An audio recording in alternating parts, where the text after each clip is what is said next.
Let me tell you about a phone call that should never have happened. It was late September when Claire Hollis disappeared. The kind of disappearance that starts quiet and gets louder the longer you look at it. She was 32, worked as a bookkeeper for a marine supply company in Bridgeport, a small coastal town where everyone knows the tides better than they know their neighbors. She lived alone in a rented duplex 3 blocks from the harbor, kept to herself, mostly, paid her bills on time. No drama, no enemies, no reason to vanish. Except she did. The last confirmed sighting was Thursday evening, September 21st. She clocked out at 5:17, walked to her car in the company lot, and drove home. A neighbor saw her carry groceries inside around 6. That was it.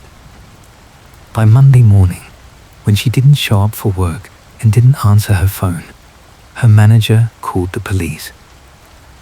The duplex was locked. Her car was in the driveway. Inside, everything looked normal. No signs of struggle, no missing luggage, no note. Her phone was on the kitchen counter, plugged in, battery full. Her wallet sat on the dresser, keys on the hook by the door. But Claire was gone. The Bridgeport Police Department is small. 3 full-time officers, a part-time dispatcher, and a chief who also runs the volunteer fire brigade.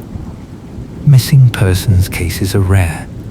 They started with the basics: family, friends, co-workers, ex-boyfriends. Claire's parents lived 2 states away and hadn't heard from her in weeks. She had no siblings, a few work acquaintances, but no close friends, no romantic partner, no recent breakups, no known conflicts. Detective Karen Lowe from the county sheriff's office took over the case on day 3. I met her a week later, after I started digging. I'm a freelance investigative journalist. I cover cold cases, unsolved disappearances, the kind of stories that slip through the cracks. Bridgeport wasn't on my radar until I saw a 2-line mention in a regional news roundup. Local woman missing, few leads. Something about it felt wrong. Not the disappearance itself, but the silence around it. So I drove out. Detective Lowe was professional, cautious, and visibly tired. She agreed to talk, but only off the record at first. We met in a diner 2 towns over, away from Bridgeport eyes. She told me about the phone call. 4 days after Claire disappeared, the Bridgeport Police Department received a 911 call at 2:43 in the morning. The dispatcher, a woman named Beth Cordero, answered on the second ring. The voice on the other end was female, breathless, breaking up with static. The caller said, "My name is Claire Hollis. I need help. I am at Payphone 447 on Route 12. Please hurry." Then the line went dead. Beth immediately dispatched an officer to Route 12. The only payphone along that stretch of highway was outside a closed-down gas station about 6 miles north of town. Officer Ryan Moss arrived within 11 minutes. The payphone booth was empty. No one around. No cars in the lot. No footprints in the gravel, though it had rained earlier that evening. The receiver was on the hook. Moss checked the area, found nothing, radioed back. Beth pulled the call log. The number that had dialed 911 matched the payphone, a landline registered to an old telecom company that serviced rural routes. But here is where it gets strange. That payphone had been disconnected 8 months earlier. The telecom company confirmed it. Service to that line was terminated in January due to non-payment and lack of use. The physical phone was still there, bolted to the booth, but the line was cut. No dial tone, no service. It should not have been able to make a call. Detective Lowe ordered a forensic check. A technician went out the next day and opened the payphone housing. The line was intact inside the unit, but the junction box 20 feet away, where it connected to the main network, had been severed months ago. The cut was clean, intentional, done during decommissioning. There was no way that phone could dial out. Yet the 911 call had come from that exact number. The timestamp was accurate. The voice matched Claire's mother's description when she was played a recording. The dispatcher heard it clearly. I asked Lowe if she thought it was a hoax, someone spoofing the number, maybe using software to fake the caller ID. She said she thought that too at first, but the call had come through the local exchange, not over the internet. The routing data showed it originated from a physical landline. The telecom company triple-checked. The signal had traveled through their network, not through any kind of digital relay, which meant the call was real, or something that looked exactly like real. I needed to see the payphone myself. Route 12 is a 2-lane coastal highway that curves along the cliffs north of Bridgeport. It used to be the main road before the interstate was built inland. Now it is mostly empty. A few scattered houses, some seasonal cabins, the occasional truck hauling fishing gear. The gas station sits on a flat gravel lot overlooking the ocean. It has been closed for years. Boarded windows, rusted pumps, faded paint. The payphone booth stands near the road, under a single overhead light that still works, somehow. The booth itself is metal and glass, weathered by salt air and rain. The phone inside is old, beige plastic, heavy receiver, coin slot. I stood there in the drizzle and picked up the receiver. No dial tone, just dead air. I pressed the coin return. Nothing. I tried dialing anyway. Silence. But someone had called from here, 4 days after Claire Hollis vanished, at 2:43 in the morning. I took photos, measured distances, checked sight lines. The nearest house was a 1/4 mile down the road. No security cameras anywhere. No businesses. No traffic lights. No witnesses. I walked the perimeter of the lot. Gravel and weeds. A rusted trash barrel. Broken glass near the old garage bay.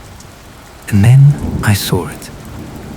Tucked against the base of the payphone booth, half buried in gravel and mud, was a coiled phone cord, not the one attached to the receiver inside the booth. A separate cord, about 6 feet long, still connected to a modular plug on one end. The other end had been cut. I crouched down and pulled it free.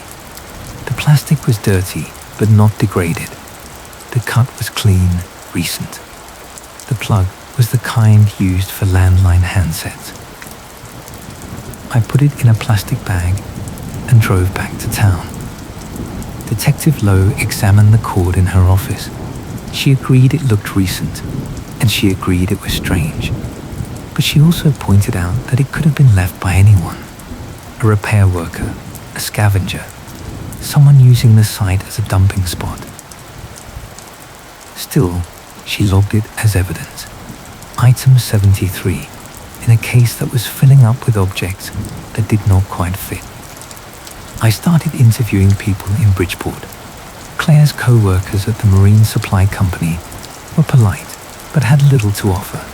She was quiet, efficient, showed up on time, did her work, went home. One woman remembered Claire mentioning she liked to walk along the beach in the evenings. Another said she sometimes saw Claire at the library on weekends. I spoke to Claire's landlord, a man named Frank Deaver. He owned several properties in town and said Claire was a model tenant. Rent paid by check, on time, every month. No complaints, no maintenance requests. He had a key, of course. The police had already been through the duplex, but I asked if I could take a look myself. He agreed, reluctantly. The duplex was as the police had described. Clean, organized, minimal. Claire's bedroom had a neatly made bed, a small desk, a bookshelf full of paperbacks and field guides. The kitchen was tidy, no dishes in the sink. The living room had a couch, a TV, a coffee table with a stack of unopened mail. I went through the mail, bills, catalogs, a postcard from a college friend visiting Portugal. Nothing urgent, nothing alarming. In the bedroom, I opened the desk drawer. Pens, scissors, stamps, a roll of tape, and underneath, a small spiral notebook. I flipped through it. The pages were filled with handwritten notes, dates, times, observations. It looked like a log. September 3rd, white sedan, same one, parked across the street again. Engine running, left at 9:20. September 7th, voicemail, no message, number blocked. September 10th, someone knocked, didn't answer. Watched through window, man in dark jacket, didn't recognize. He left after 2 minutes. September 16th, white sedan again, took photo this time. The entry stopped on September 19th, 2 days before she disappeared. I photographed every page and took the notebook. Detective Lowe was less pleased when I showed her. She said I should have left it and called her immediately. I agreed, but the damage was done. She read through the notebook, her expression hardening with each page. She asked if I had noticed a white sedan around town. I had not. She said she would follow up. I asked if Claire had reported any of this. Lowe checked the records. No reports, no restraining orders, no complaints filed. Claire had never contacted the police about being followed or harassed. Which raised the question, why not? I spent the next 2 days asking around about white sedans. It is a common car, hard to narrow down, but one name kept coming up in unrelated conversations. Neil Pritchard. He was a local, mid-40s, divorced, worked maintenance at the community college 2 towns over. He lived alone in a small house on the east side of Bridgeport. A neighbor mentioned he drove a white sedan. Another person said he used to hang around the library a lot, though they had not seen him there recently. I found his address in the phone book. His house was small, pale yellow siding, chain-link fence around a patchy yard. A white sedan sat in the driveway. I knocked on the door. No answer.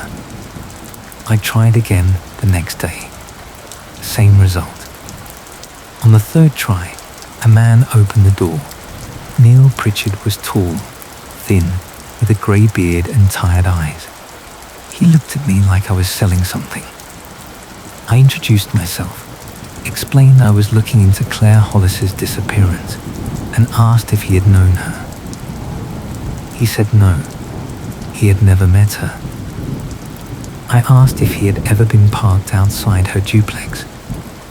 His face changed, not anger, something closer to fear.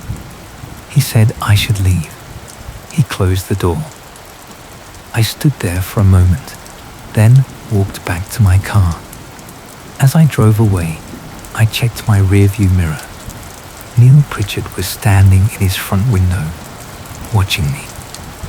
Detective Lowe brought him in for questioning the next day. He came voluntarily, no lawyer. The interview lasted 2 hours.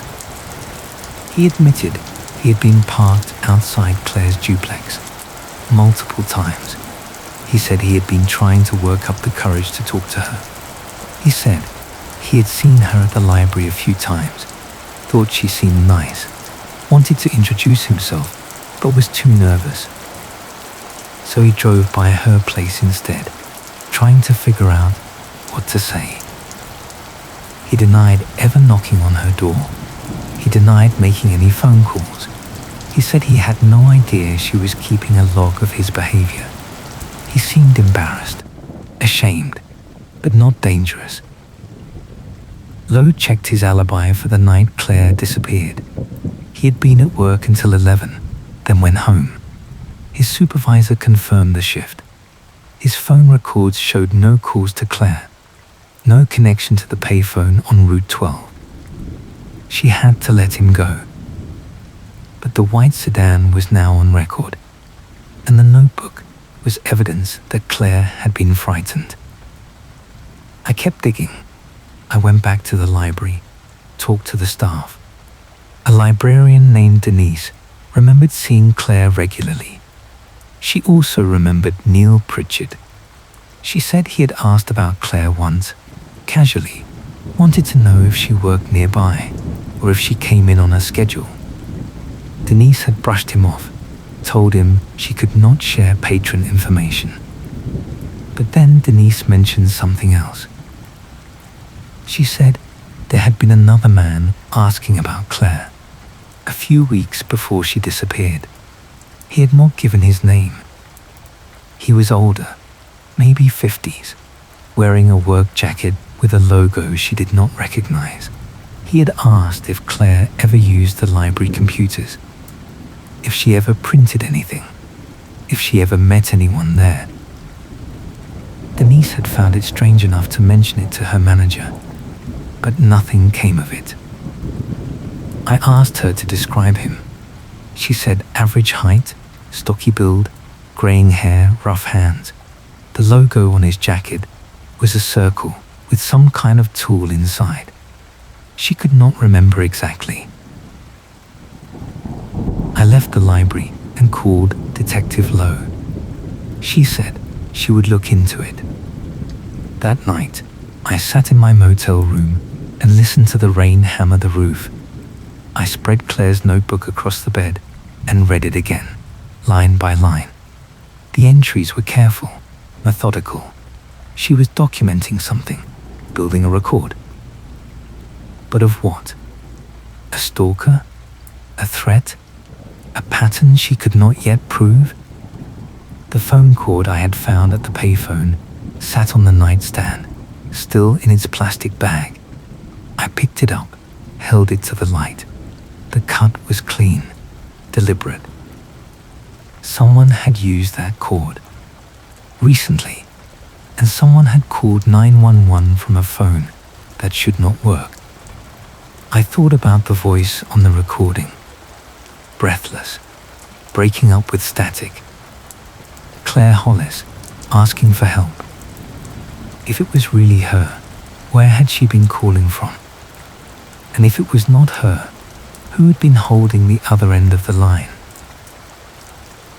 The rain kept falling. The wind picked up.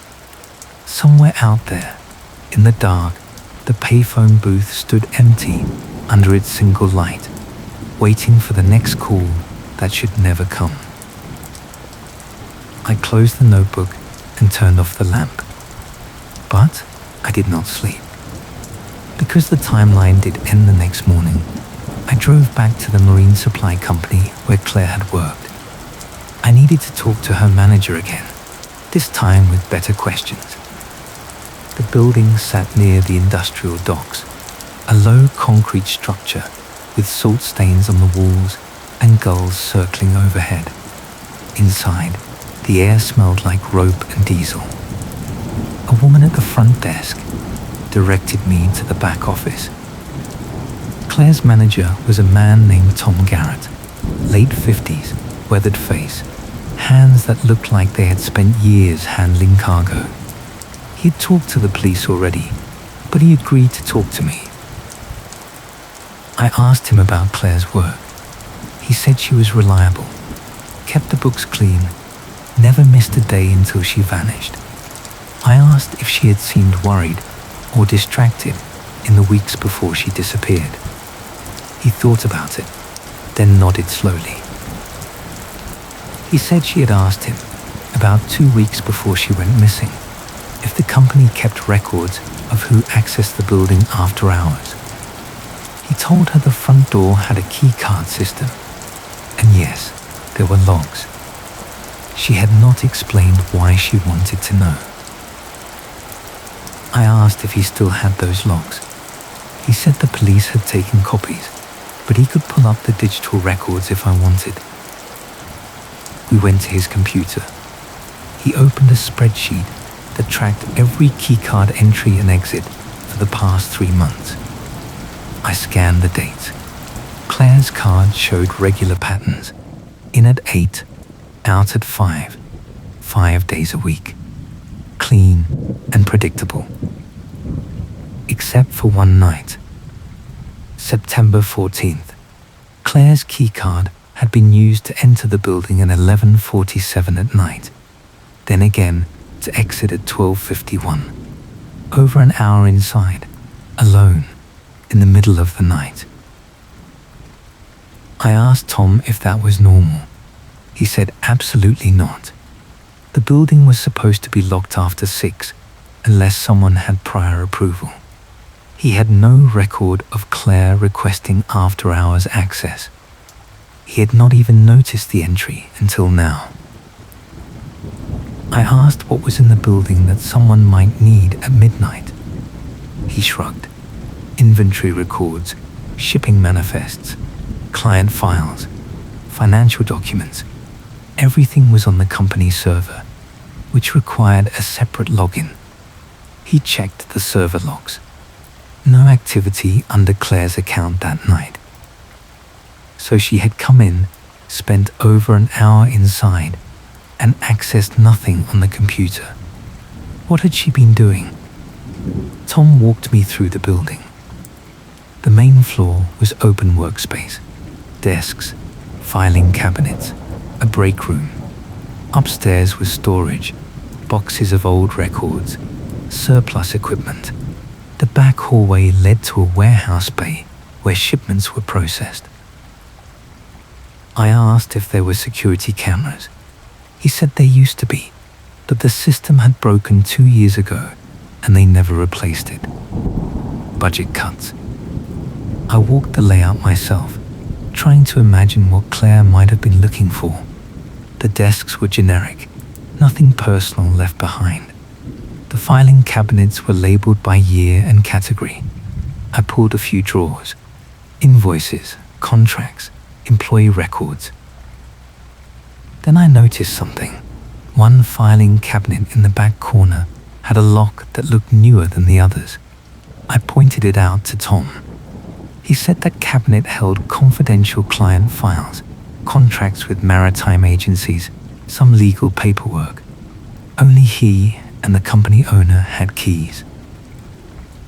I asked if Claire would have had access. He said no. But then he frowned, checked the lock more closely. The metal around the keyhole was scratched. Faint marks, like someone had tried to pick it or force it open. He unlocked it and pulled the drawer. The files inside were intact, but the tabs were slightly out of order, like someone had rifled through them quickly and put them back wrong. Tom looked uneasy. He said he would call the owner and let the police know. I left the building and sat in my car, watching the rain bead on the windshield. Claire had broken into a locked file cabinet in the middle of the night. She was looking for something specific, something she could not access during work hours. Something that scared her enough to start documenting white sedans and blocked phone calls. I called Detective Lowe and told her what I had found. She said she would subpoena the files from that cabinet. Then she said something that made my chest tighten. She said the phone company had finished their investigation into the 911 call. They confirmed again that the signal had come through the landline network, routing through the old exchange that serviced Route 12. But they found something else. The call had lasted 41 seconds. During that time, the line had transmitted not just voice, but a faint secondary signal underneath, a data pulse, like something was being sent along with the audio. The technician said it looked like an old modem handshake, the kind of thing you would hear when computers used to connect over phone lines. But the pattern was irregular, incomplete. The phone company could not decode it. They had no idea what it meant. Lowe said she was sending the recording to a forensic audio lab for analysis. It would take a few days. I asked her if she thought someone was using Claire's voice, replaying a recording somehow, piggybacking it onto a hacked phone line. She said that was one theory. But it did not explain how the voice sounded live, reactive, breaking up with real static. It did not explain the fear in the tone. I hung up and stared at the rain. A data pulse, a modem signal, underneath a woman's voice calling for help. I needed to know more about that payphone. I drove back to Route 12. The gas station lot was empty, as always. I parked and walked to the payphone booth. The receiver hung on its cradle, silent and dead. I lifted it anyway, listened to the void on the other end. Then I looked at the junction box 20 feet away. The telecom technician had said the line was severed there. I walked over, crouched down. The box was metal, weathered, covered in rust and peeling paint. The access panel was closed, but not locked. I opened it. Inside was a mess of old wiring, most of it disconnected and bundled. But one line, thicker than the others, ran down into the ground. It looked newer. The insulation was intact, no weathering. I followed it with my eyes as far as I could. It disappeared into a conduit that ran under the gravel lot, heading toward the road. I stood up and looked around. The road, the cliffs, the ocean beyond. Where did that line go? I got back in my car and followed Route 12 south, scanning the shoulder for any sign of utility access points or junction markers. About half a mile down, I spotted a small concrete pad set back from the road, partially hidden by overgrown grass. I pulled over. The pad had a metal cover, heavy and rusted. I used a tire iron from my trunk to pry it open. Underneath was a shallow pit with bundled cables running in multiple directions. One bundle was labeled with faded utility tags. Another was unmarked.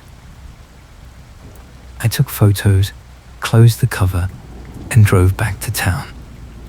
That night, I met with a contact I knew from a previous story. His name was Eric, and he used to work for a regional telecom company before he retired. I showed him the photos. He studied them, then looked at me. He said the unmarked bundle was not standard utility work. The cabling looked like it had been added later, probably without permits. He said it could be a private line, maybe installed for a specific purpose. He asked where I had found it. I told him. He went quiet. Then he said something I did not expect. He said there used to be a listening station out on Route 12 back in the 80s. It was part of a Cold War program, monitoring offshore communications, watching for submarine activity. The station had been decommissioned decades ago, torn down, the equipment removed. But the infrastructure, the underground lines, some of that might still be there. I asked him if a decommissioned line could still carry a signal. He said technically, yes, if someone reconnected it, if someone knew what they were doing. I asked him if he could find out where that line led. He said he would try, but it might take time. Old records were hard to track down. I thanked him and left. Back at the motel, I could not sit still. I paced the room, trying to fit the pieces together. Claire had been followed. She had been frightened. She had broken into her workplace looking for something. Then, she had vanished. Days later, a call came from a disconnected payphone, carrying her voice and a data signal that no one could explain. Someone had gone to a lot of trouble. Someone with technical knowledge. Someone who knew about old infrastructure, about phone systems, about how to hide in plain sight. I opened my laptop and started searching. I looked up the Marine Supply Company's client list, pulling names from business registries and shipping records. Most were standard: fishing operations, cargo contractors, port authorities. But one name stood out: Bridgeport Technical Services, a small contractor that provided maintenance and installation work for communication systems. They had done work for the Marine Supply Company 3 years ago, upgrading their server and phone lines. I dug deeper. Bridgeport Technical Services was owned by a man named Warren Albright, 56 years old. Prior employment included a long stint with the regional telecom company, the same one Eric had worked for. Warren had been part of the team that decommissioned old infrastructure in the 90s. He would have known about the Route 12 listening station. He would have known about the underground lines. I looked up his address. He lived in a rural area just outside Bridgeport, off a dirt road that wound up into the hills. I did not sleep that night. I sat in the dark and listened to the rain and thought about phone lines buried under roads, about signals traveling through the ground, about a woman's voice carried on copper wire from somewhere no one could find. At dawn, I drove out to Warren Albright's house. The road was narrow, barely wide enough for one car, hemmed in by dense trees. The house sat at the end, a single-story structure with a detached garage and a yard full of rusted equipment. No white sedan, no cars at all. I parked and walked to the front door, knocked. No answer. I tried the knob, locked. I walked around the side. The garage had a window, dusty and smudged. I peered inside. Workbenches covered in tools, coils of wire, boxes labeled with technical jargon, and in the back corner, something that looked like old telecom equipment. Switchboards, relay boxes, things that belonged in a museum or a scrapyard. I took photos through the window. Then I heard a car engine. I ducked around the back of the house and watched as a sedan pulled into the driveway. Not white, dark blue. A man got out. Warren Albright, based on the photos I had found online. Stocky build, graying hair, rough hands. He wore a work jacket with a faded logo on the chest. A circle. a tool inside. The same logo the librarian had described. He walked to the front door, unlocked it, went inside. I waited, crouched behind a shed, trying to decide what to do. Confronting him alone, out here, felt dangerous, but I needed to know what was in that garage. I crept back to the garage window. Through the glass, I could see into the house through an open interior door. Warren was in the kitchen, talking on a phone. His voice was muffled, but his body language was tense. He kept glancing toward the garage. Then he hung up and walked directly toward the garage door. I ran. I made it back to my car, started the engine, and drove down the dirt road as fast as I dared. In my rearview mirror, I saw Warren step out of the garage, looking in my direction. I did not stop until I was back in town. I called Detective Lowe immediately. I told her everything. The underground line, the decommissioned listening station, Warren Albright, the equipment in his garage, the logo matching the man who had asked about Claire at the library. She told me to stay put. She said she would get a warrant and bring Warren in for questioning. She told me not to go back to his property. I agreed, but I did not stay put. I drove to the library instead. I needed to confirm the logo. Denise was working the front desk. I showed her a photo of Warren Albright I had pulled from a business registration site. She looked at it and nodded. That was him, the man who had asked about Claire. I asked her to describe the conversation again. She said he had been polite, but persistent. He wanted to know if Claire used the computers, if she printed anything, if she seemed nervous or distracted. Denise had shut him down, but he had lingered near the computer terminals for a while before leaving. I asked if the library kept logs of computer usage. She said yes, but only by timestamp and terminal number, not by name. Patrons did not have to sign in unless they needed to print. I asked to see the logs for September. She hesitated, then pulled them up. I scanned the dates around the time Claire had been visiting regularly. Terminal 3 showed frequent use in the evenings. Printing records showed multiple jobs.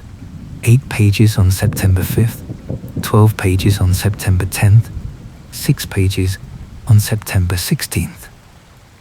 I asked if those print jobs were still in the system. Denise said no. Print jobs were auto-deleted after 48 hours. But she said if someone had picked up printed pages, there might be a payment record if they used the coin-operated printer. She checked. 3 payments, all in cash. No names. Dead end. But Claire had been printing something multiple times, building a file, and Warren Albright had been interested enough to come here and ask about it. I left the library and sat in my car. My phone buzzed. A text from Eric, my telecom contact. Found something. Call me. I called. He said he had tracked down the old records for the Route 12 listening station. The underground line I had photographed ran from the junction box to a location about 2 miles inland, up in the hills.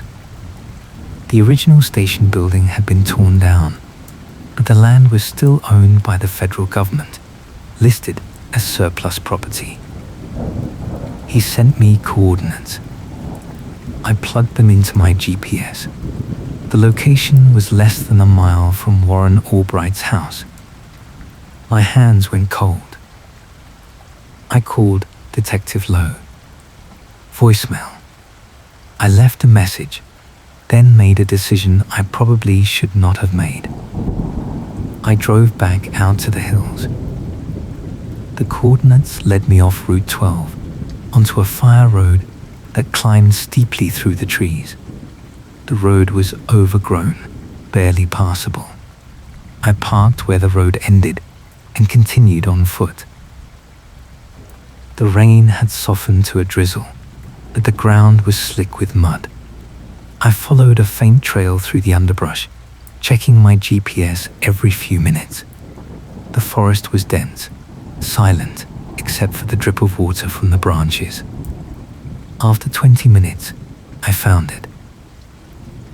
A concrete slab, cracked and covered in moss. Rusted bolts protruded from the surface where a structure had once been anchored.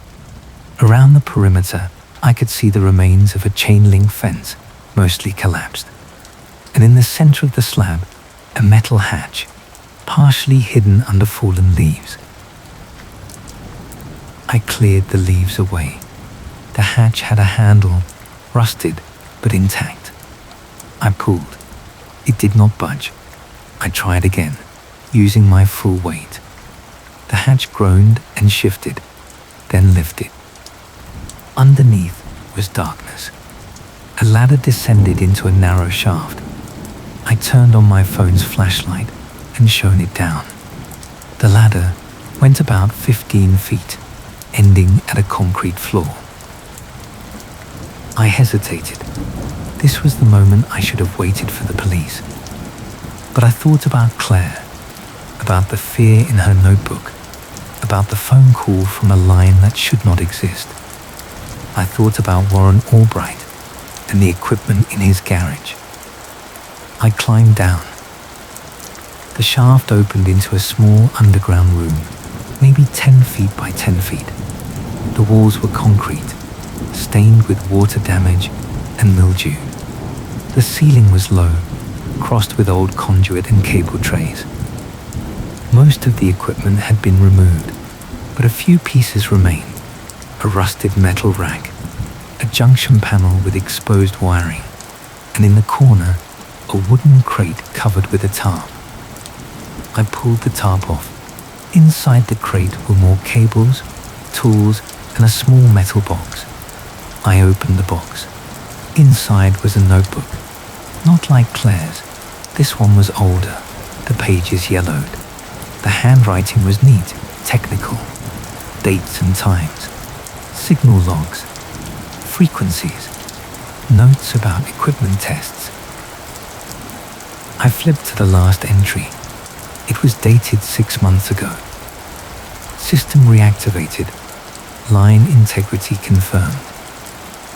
Relay functional. Standing by. Someone had been using this place. Recently. I heard a sound above me. Footsteps. Slow. Deliberate. I turned off my phone's flashlight and pressed myself against the wall, heart pounding. The footsteps stopped at the hatch. A voice called down, calm and cold. You should not be here. Warren Albright. I did not answer. I could hear him breathing, just above the opening. He said, I know you have been asking questions. I know you found the payphone.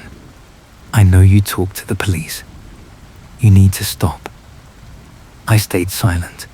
My mind raced. There was only one way out. Up the ladder. Past him. He said, Claire should not have looked where she did not belong. She found things that were not hers to find. She made it complicated. I forced my voice steady. Where is she? He did not answer right away. Then, that depends on what you mean by where. My skin went cold. He said, the line is still open. She is still on it. If you want to hear her again, all you have to do is pick up the phone. I heard him step back from the hatch. Then his footsteps faded into the trees. I waited in the darkness, listening. Silence. I climbed the ladder slowly, every muscle tense. At the top, I scanned the clearing. No sign of him, just the trees and the rain. I ran back to my car and locked the doors, hands shaking. I tried calling Detective Lowe again. This time, she answered. I told her everything in a rush. The underground station, the notebook, Warren Albright, what he had said. She told me to stay on the line. She was already on her way with backup. She had the warrant. They were moving now. I waited in the car, watching the road, watching the trees, watching every shadow. The rain picked up again, drumming on the roof. I thought about what Warren had said. The line is still open. She is still on it. If you want to hear her again, all you have to do is pick up the phone. What did that mean? 20 minutes later, I saw flashing lights, 2 sheriff's vehicles, and Detective Lowe's unmarked car. She got out and walked over. I rolled down the window. She said, "We have him. He is in custody. We found equipment at his house. Recording devices. Signal modulators. Enough to patch into old telecom lines. He has been monitoring communications, intercepting calls, rerouting them. We are still piecing it together, but it looks like he was running some kind of surveillance operation." I asked, "And Claire?" Lowe's face darkened. "We do not know yet. He is not talking, but we are searching his property now. If she is there, we will find her." I wanted to believe that, but I kept hearing his voice in my head. The line is still open. She is still on it. I drove back to town as the sun set. The rain finally stopped, leaving the streets slick and shining under the streetlights. I sat in my motel room and tried to process everything. Warren Albright was in custody. The police were searching, but nothing felt resolved. Nothing felt finished. My phone buzzed. A text from Eric. "Checked something. That underground line. It does not just connect to the Route 12 payphone. It branches. Multiple endpoints. One of them is near the Marine Supply Company. Another is near Claire's duplex. He had taps everywhere." I stared at the message. Warren had been listening, not just to Claire, to the whole town, intercepting calls, recording conversations, building files.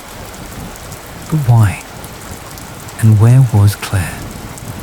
I thought about the notebook I had found in the underground room. System reactivated. Standing by. Standing by for what? I opened my laptop and searched for Warren Albright's background again. I dug deeper this time, looking at his work history, his military record, his connections. I found a reference to a security clearance he had held decades ago. I found mentions of contract work with federal agencies. Nothing recent. Nothing actionable. But then I found something else.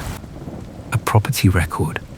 Warren Albright owned a second piece of land, not near his house, not near Bridgeport, further north, near the border of the county. Remote. Undeveloped. I sent the address to Detective Lowe. She called me back 10 minutes later. She said they were already planning to search that location at first light. She told me to get some rest. I did not rest. I lay in the dark and listened to the silence and thought about phone lines running under the earth, about voices carried through copper and static, about a woman who had documented her fear and then vanished into a question no one could answer. Somewhere, a line was still open. Somewhere, a signal was still traveling. And somewhere, Claire Hollis was still waiting for someone to pick up the search team left at dawn. Detective Lowe called me from the road and said I could follow, but I had to stay back, stay out of the way. I agreed. The drive took 40 minutes. winding north through hills thick with pine and fog. The property was at the end of a logging road that had not been maintained in years. Ruts and washouts made it nearly impassable. The sheriff's vehicles had four-wheel drive. I did not. I parked where the road got bad and walked the last half-mile. By the time I arrived, the team had already secured the perimeter. Yellow tape marked a wide circle around a small clearing. In the center stood a structure I had not expected. Not a house, not a cabin, but a shipping container. 20 feet long, windowless, painted dark green and streaked with rust. A generator sat nearby, connected by heavy cables. The door was padlocked. Detective Lowe saw me approach and waved me back behind the tape. I stayed there, watching. 2 officers cut the lock and pulled the door open. They went inside with flashlights. Silence. Then one of them radioed for a forensic team. Lowe walked over to me, her face unreadable. She said, "It is a workspace. Computers, radio equipment, surveillance monitors, recording devices, file cabinets full of cassette tapes and hard drives. He has been running this for years." I asked, "Is Claire there?" She shook her head. "No, no one is there, but we found something." She led me closer, just to the edge of the tape. She showed me a photo on her phone. Inside the container, mounted on the wall, was a large map of Bridgeport and the surrounding area. Pushpins marked dozens of locations. Each pin had a label. Names, addresses, phone numbers. Claire Hollis's duplex was marked. So was the Marine Supply Company, the library, the payphone on Route 12, and others, people I did not recognize. Businesses, homes, intersections. Lowe said he was tracking everyone. Every call that went through certain exchanges he could intercept. He had a list of targets. We do not know why yet, but Claire was on it. I stared at the photo. The map was dense with pins, with lines drawn between locations, with notes in small handwriting. It looked like the work of someone obsessed, someone who had been watching and listening for a very long time. I asked, "Why her?" Lowe said, "We are working on that. But look at this." She swiped to another photo. A filing cabinet inside the container, one drawer pulled open. Inside were folders, each labeled with a name. She zoomed in on one label. Hollis. Claire. September. Inside the folder were printed call logs, transcripts of intercepted phone conversations, copies of emails, photos taken from a distance, grainy and time-stamped. Claire walking to her car, Claire at the library, Claire sitting on her porch, and underneath it all, a handwritten note. Subject aware, increased caution, accessed restricted files 0914, escalation likely, containment required. Containment required. I felt my stomach turn. Lowe said he knew she was onto him. He knew she had found something. We think that is why she disappeared, but we still do not know where she is. I asked if they had questioned Warren again. She said yes. He had finally agreed to talk, but only to his lawyer. The lawyer was stalling. They were preparing charges, unlawful surveillance, wiretapping, stalking, possible kidnapping. But without Claire, without a body, some of the charges would not stick. I asked about the phone call, the 911 call from the disconnected payphone. Did they have an explanation now? Lowe said the forensic audio lab finished their analysis. The voice is real, it is Claire, but the recording is layered. They found evidence of splicing, editing. Someone took fragments of her voice from intercepted calls and pieced them together to form the sentences. The static, the breathlessness, that was added. It was designed to sound like a live call, but it was not. It was a playback. So Warren had made the call. He had used Claire's own voice against her, against the investigation. But why? Lowe said, "We think he was trying to muddy the timeline, make it look like she was still alive days after she disappeared. Give himself time. Or maybe he was testing the system, seeing if he could manipulate the response. We are still working on his motive." I looked at the shipping container, at the cables running into the ground, at the generator humming quietly. This was not the work of someone impulsive. This was planned, methodical, long-term. I asked, what was he looking for? What was he listening for? Lowe said, "We do not know yet, but we will find out." The forensic team worked through the morning, cataloging evidence, boxing up hard drives and tapes. I stayed at the perimeter, taking notes, taking photos when allowed. The fog never lifted. The trees pressed in close. It felt like the forest was holding its breath. Around noon, one of the techs called Lowe over. They had found something in the back corner of the container, hidden under a tarp. She went inside. I waited. When she came out, her expression had changed. Harder, angrier. She walked over to me and said, "We found a safe. Combination lock. We are bringing in a specialist to open it. But there is something else." She showed me another photo. Inside the container, on one of the desks, was a laminated ID badge. It was old. The photo faded. But the name was clear. Warren Albright. The issuing agency was marked with a federal seal. The clearance level was redacted. Lowe said he was not just a telecom worker. He was contracted by the government. Signals intelligence, communication monitoring. He did it legally for years, back during the Cold War. Then the program shut down. He kept going. I asked, why?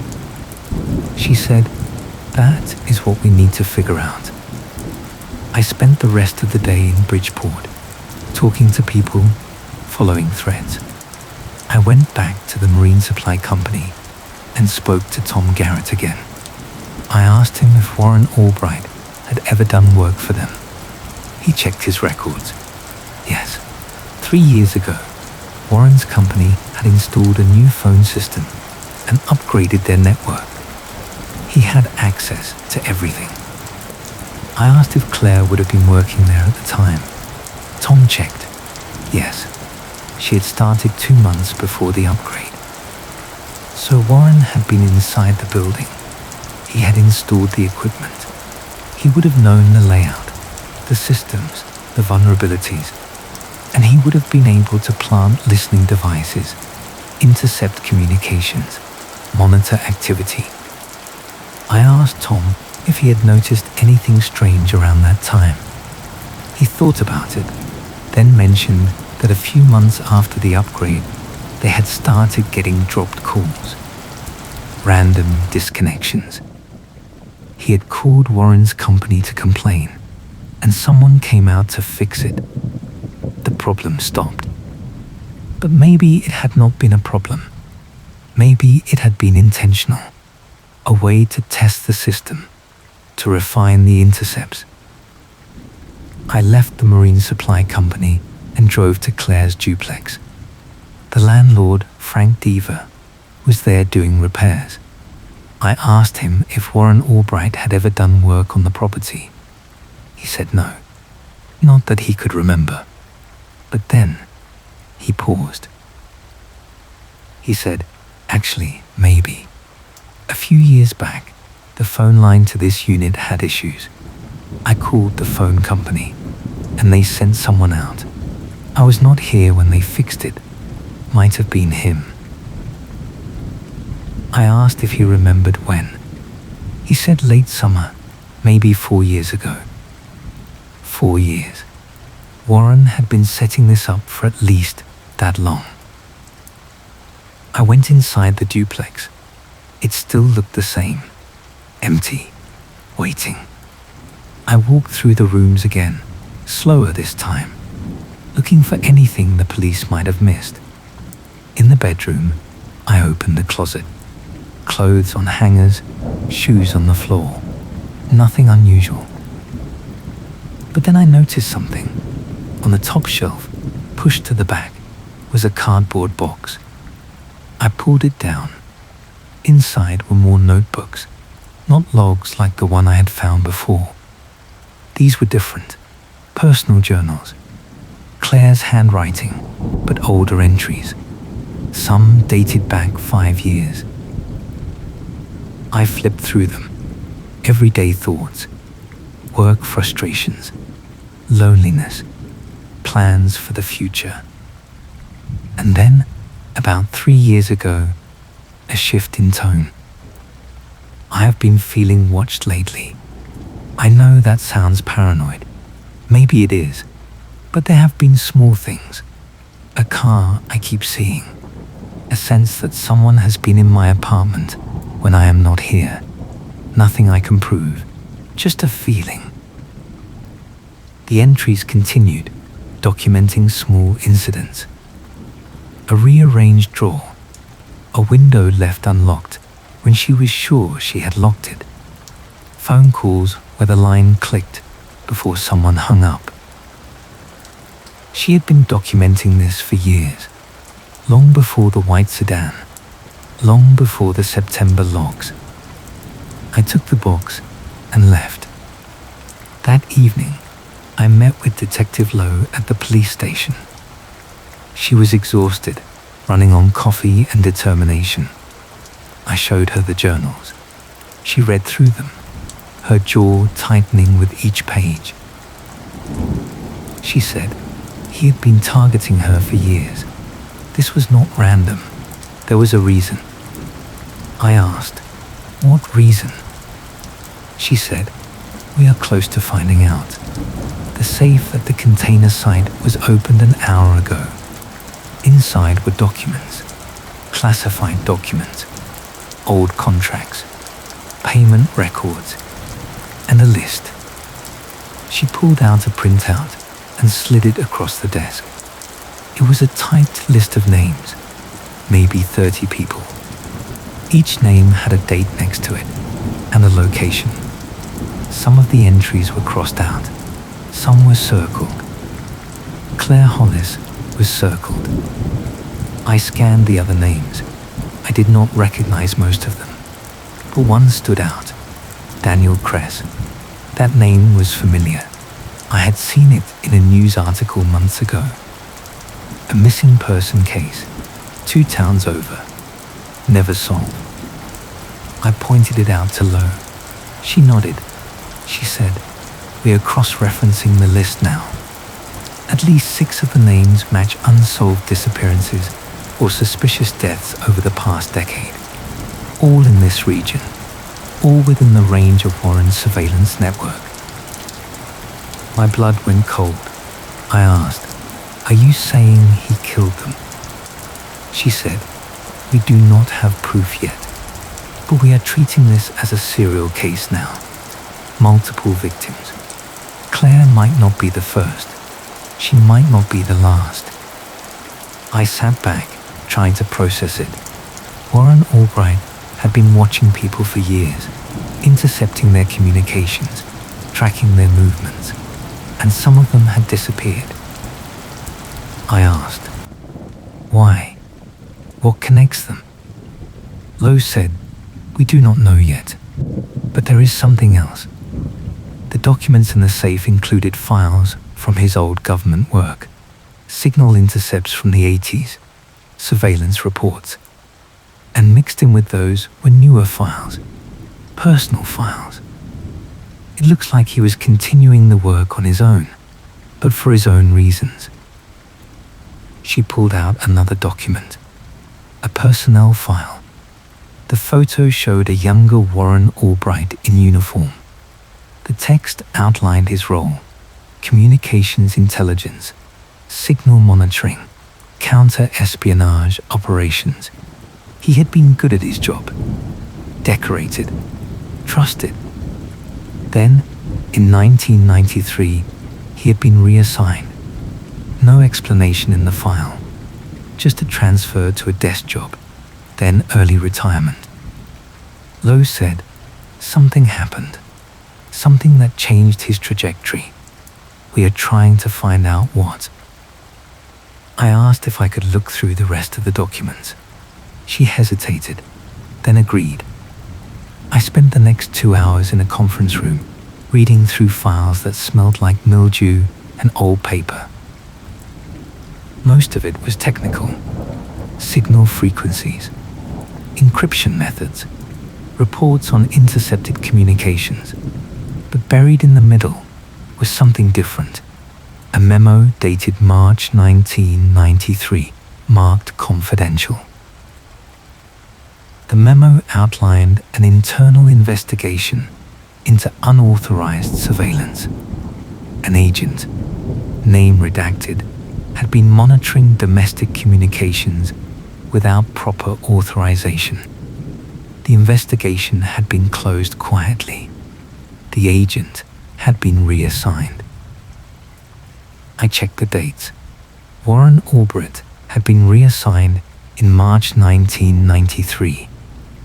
He had been doing this for decades, and someone had known. Someone had shut it down. But they had not stopped him. They had just moved him. I showed the memo to Lowe. She read it twice, then picked up her phone and made a call. I could not hear the other end, but her side of the conversation was tense. When she hung up, she said, "We are contacting federal authorities.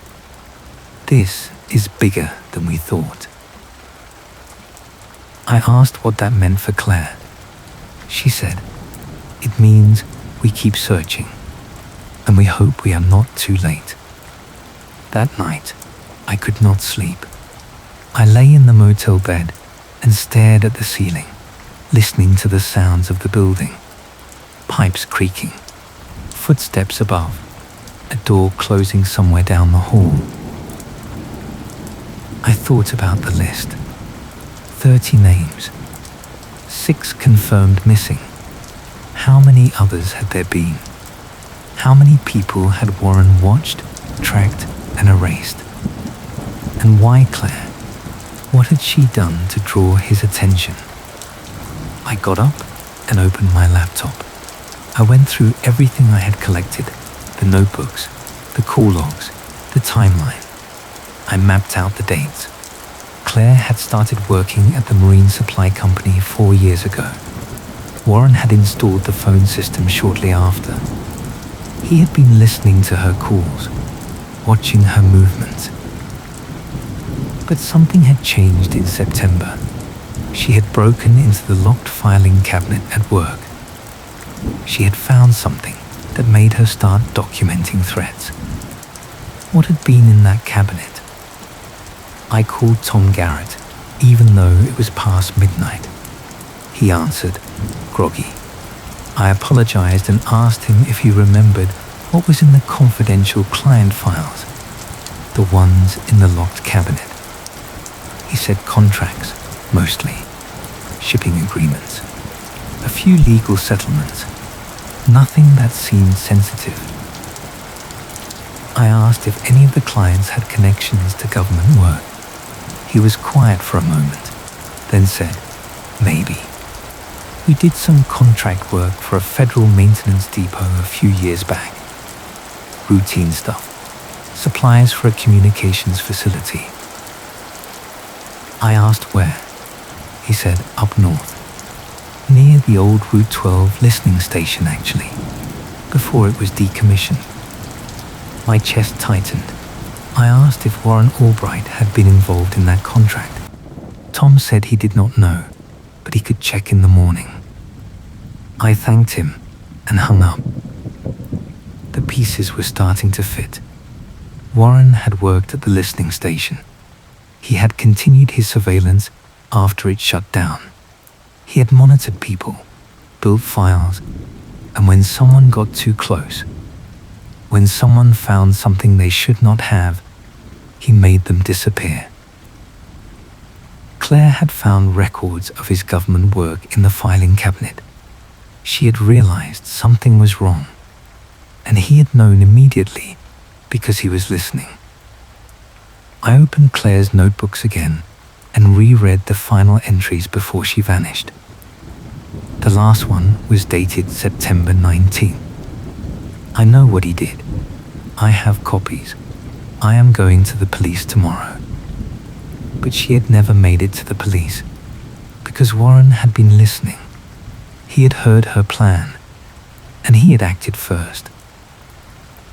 I called Detective Lowe. She answered on the first ring. I told her my theory. She said, "That fits. We found evidence in the container that he was monitoring Claire's phone in real time. He would have known the moment she decided to come forward." I asked, "So where is she?" Lowe was silent for a long moment. Then she said, "We are searching the property again at first light. Deeper this time, bringing in cadaver dogs. If she is there, we will find her." I hung up and sat in the dark.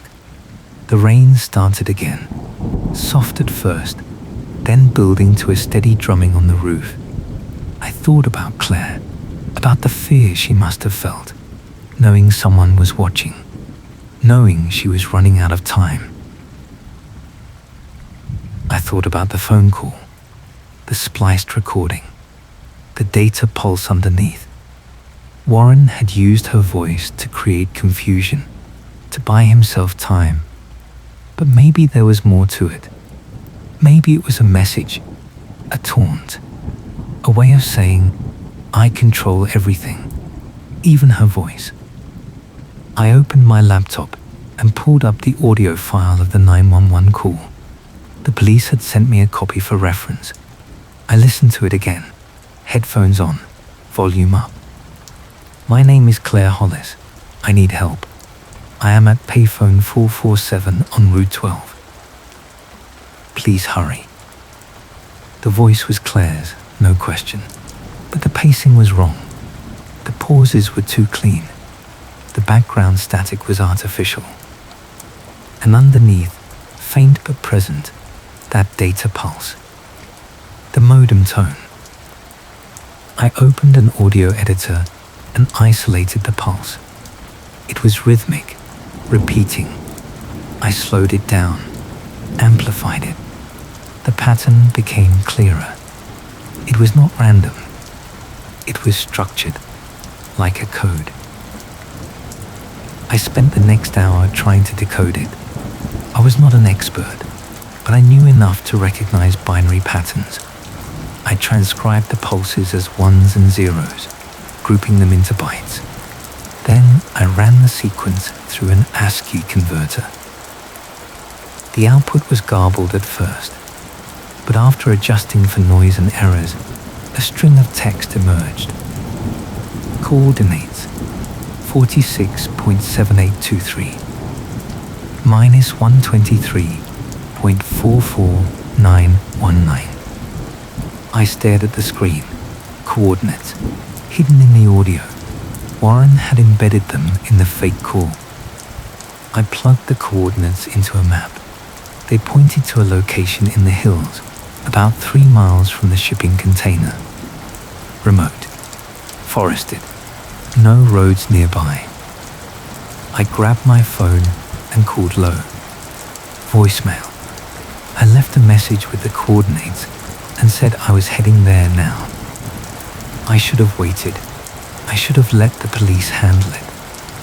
But I thought about Claire, about the notebook entry that said she was going to the police, about the fact that she had never made it.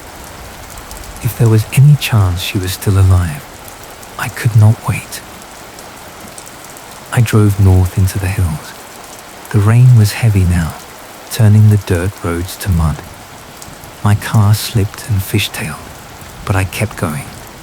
I followed the GPS as far as I could, then parked and continued on foot. The forest was black and soaked. My flashlight cut a narrow beam through the trees. I checked the GPS every few steps, watching the distance close. Half a mile, quarter mile, 100 yards. Then I saw it. A depression in the ground, partially hidden by undergrowth. I pushed the branches aside and shone the light down. A hole, man-made, reinforced with concrete on the sides, about 6 feet deep, and at the bottom, barely visible under a layer of dirt and leaves, a shape. A tarp, covering something. My hands shook as I climbed down. The walls were slick, the ground uneven. I pulled the tarp back. Underneath was a wooden crate, sealed, heavy. I found a rock and smashed the lock. The lid lifted. Inside were supplies, water bottles, canned food, a battery-powered lantern, a blanket, and in the corner, a phone. A landline handset connected to a cable that ran up through a conduit in the wall of the hole. But no Claire. I shone the light around the space. No body, no sign of violence. Just the crate, the supplies, and the phone. Then I heard something. A faint sound, distant. A voice, coming from the phone.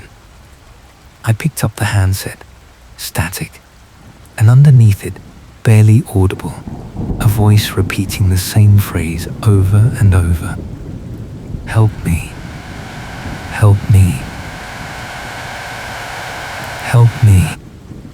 It was Claire's voice, the same fragments from the 911 call, looped, played back endlessly over the line. I dropped the phone and climbed out of the hole, my heart pounding. Warren had built this, a fake grave, a psychological trap, a place to make people think they had found her, when in reality, she was somewhere else entirely. Or maybe nowhere at all. I ran back to my car, slipping in the mud, branches tearing at my clothes. I got inside and locked the doors, gasping for air. I tried calling Lo again. This time, she answered.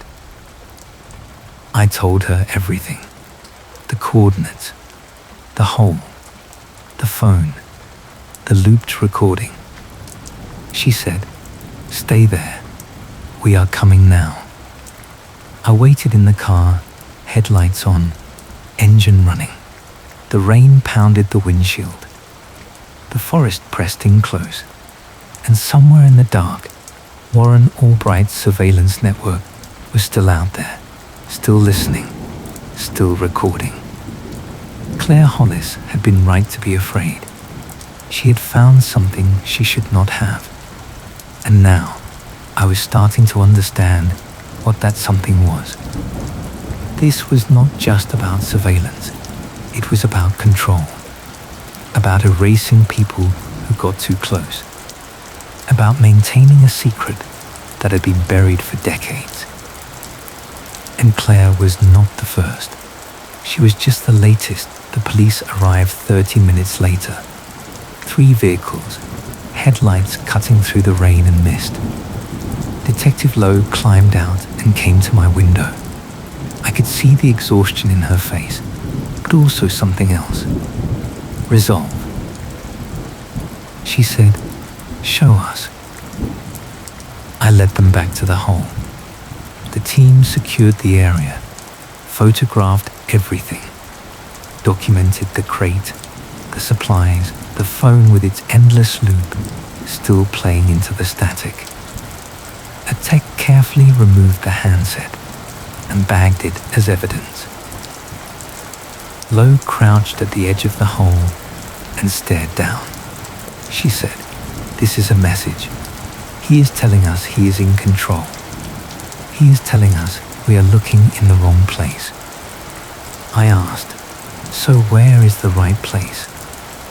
She stood up, brushed mud from her knees. She said, "We brought Warren back in for questioning 2 hours ago. Different approach this time. His lawyer was there, but we had leverage now. The bodies on the list, the surveillance equipment, the classified documents. Federal authorities are involved. He knows he is facing life. Multiple counts, no way out." I asked, "Did he talk?" She said, "He gave us something. Not a confession, not directly, but he told us about the network. The full scope. He said the listening station was never really decommissioned. The equipment was removed, yes, but the infrastructure stayed. Miles of underground cable, junction points, relay stations. He maintained it all, secretly, for decades. He said it was his duty." I asked, "Duty to who?" She said, "That is where it gets complicated. He claims he was still working under orders, that someone higher up knew what he was doing, approved it, funded it. He said he was protecting national security." I said, "That is insane." Lo said, "Maybe. Or maybe it is partially true. We are still investigating. But here is what matters. He told us there are 3 sites, 3 locations where he kept, as he put it, critical evidence. The shipping container was 1. This hole is 2. There is a 3rd. I asked, "Where?" She said, he would not say, but he gave us a clue. He said, "If you want to find Claire Hollis, go to where the signal started, where it all began." Where the signal started, the original listening station, the concrete slab in the forest where I had climbed down into the underground room. I told Lo. She nodded. She said, "We searched that site already. We found the room, the equipment, the notebooks. But we did not dig. We did not go deeper." She radioed the team. Within minutes, plans were being made. Ground-penetrating radar, excavation equipment, a full forensic team. They would go at first light. But I could not wait until morning. I asked Lo if I could go back to the site now, just to look. She said no. Too dangerous. Too dark. She said, "You have done enough. Let us handle it from here." I nodded, but I did not mean it. I drove back toward Bridgeport, but I did not go to the motel. I turned onto the fire road that led to the original listening station. My car lurched over ruts and rocks, the headlights bouncing wildly. I parked where the road ended and walked the rest of the way, using my phone's flashlight to navigate. The forest felt different at night. The sounds were sharper. The darkness was heavier. I reached the concrete slab and stood at the edge, looking at the open hatch. The ladder descended into shadow. I climbed down. The underground room was exactly as I had left it. Cold, damp, silent except for the drip of water from the ceiling. I swept my light across the walls, the floor, looking for anything I had missed. Then I noticed something. In the far corner, Where the wooden crate had been, the floor looked uneven.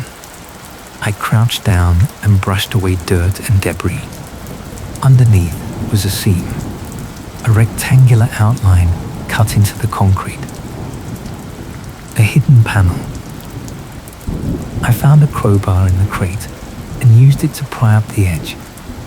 The panel lifted, revealing another shaft below, narrower than the first. A metal ladder led down into darkness.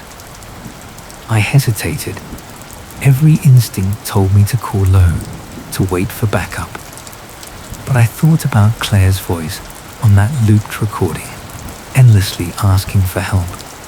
I thought about the list of names, the people who had vanished, the years Warren had spent watching and erasing.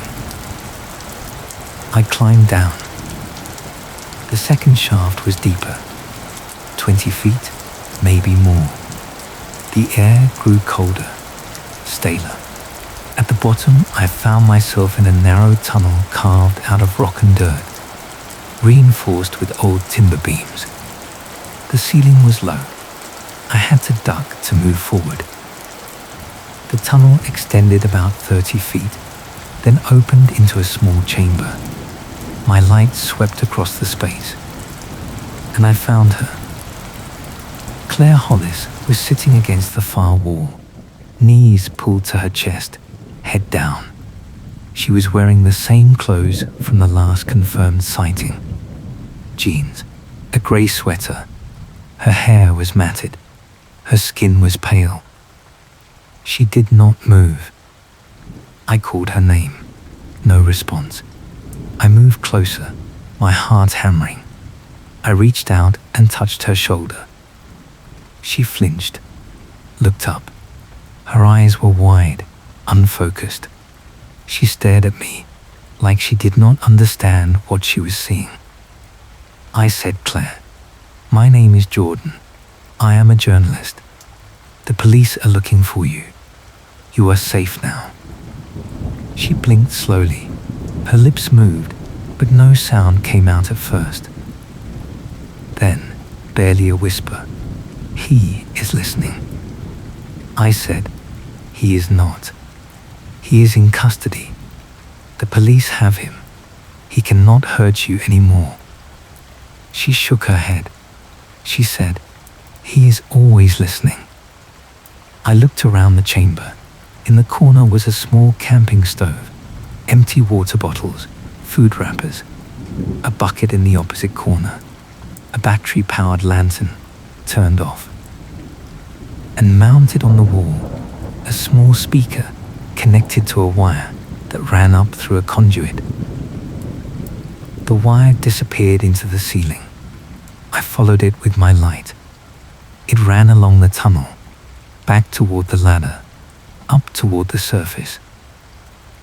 Warren had kept her here, underground, alive, supplied, and he had been listening the entire time. I pulled out my phone. No signal. I said, "Claire, can you walk?" She nodded slowly. I helped her to her feet. She was weak, unsteady. I supported her weight as we moved toward the tunnel. Every step felt like it took forever. We reached the ladder. I helped her climb first, guiding her hands to each rung, steadying her when she faltered. At the top, in the first underground room, she collapsed. I gave her water from a bottle in my pack. She drank slowly, hands shaking. I said, "We are almost out. One more ladder. Can you make it?" She nodded again. We climbed the final ladder, up through the hatch, into the night air. The rain had stopped. The forest was silent. I radioed Detective Lowe on the emergency frequency. She answered immediately. I said, "I have her, Claire Hollis. She is alive. We are at the listening station site. Send medical. Now." Lowe's voice cracked with something between relief and anger. She said, "Stay there. Do not move. We are coming."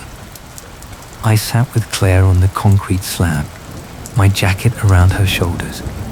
She stared at the trees, not speaking. Her breathing was shallow, rhythmic.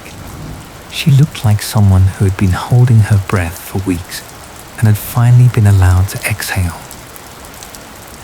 I asked, "How long were you down there?" She said, "I do not know. Days, weeks. He came sometimes, brought supplies. He never spoke, just left things and went away.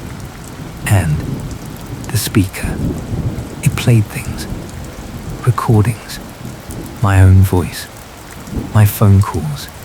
He wanted me to know he had been listening all along." I asked, "Why did he keep you alive?" She said, "I do not know. Maybe because I knew too much. Maybe because he wanted to see if I would break. Maybe because he was waiting for something." I asked, "What did you find? In the files at work?" She looked at me for the first time, really looked at me. She said, "Shipping records, payments to his company, maintenance contracts for facilities that did not exist anymore. He was billing the government for surveillance work years after the programs ended. Fake invoices, fake projects. He was stealing. And he was still spying, just not for them, for himself." I said, "Why you? Why did he target you?" She said, "Because I processed the invoices. I saw the patterns, the addresses that did not match, the equipment orders that went nowhere. I started asking questions. He must have heard me, on the phone, talking to my manager, talking to a friend, and then he knew." The sound of engines echoed through the forest. Headlights appeared, bouncing along the fire road. The police, medical team, Detective Lowe. Claire closed her eyes and said, "I just want to go home." I said, "You will." The medics took over, checking her vitals, wrapping her in thermal blankets, loading her onto a stretcher. Lowe pulled me aside and said, "You should not have gone down there alone. You could have contaminated evidence. You could have gotten hurt." I said, "I know." She said, "But you found her, so thank you." I nodded. I was too tired to say anything else. They transported Claire to the hospital. Lowe stayed at the site, coordinating the forensic team. I drove back to town as the sky started to lighten. The sun rose behind the clouds, turning everything grey and soft. At the motel, I collapsed on the bed without undressing. I slept for 4 hours, dreamless and heavy. When I woke, my phone was full of messages. Lowe had sent an update. Claire was stable, dehydrated, but otherwise unharmed. She was being evaluated by doctors and would give a formal statement soon. Warren Albright had been charged with kidnapping, unlawful imprisonment, fraud, and multiple counts of surveillance violations. Federal investigators were taking over the case. There was also a message from Eric, my telecom contact. He said, "You need to see this. Call me." I called. He said, "I dug into Warren's old work records, the federal contracts. I found something. The program he worked for was shut down in '93, officially. But the funding did not stop. It was reclassified, moved to a black budget. Payments kept going out, routed through shell companies for another 15 years. I asked, "Payments to Warren?" Eric said, "Not directly, but one of the shell companies was Bridgeport Technical Services. His company. He was still on the payroll. Officially terminated, but unofficially active. Someone was paying him to keep the network running. I asked, who? Eric said, that is the problem. The funding trail goes cold in 2008. After that, nothing.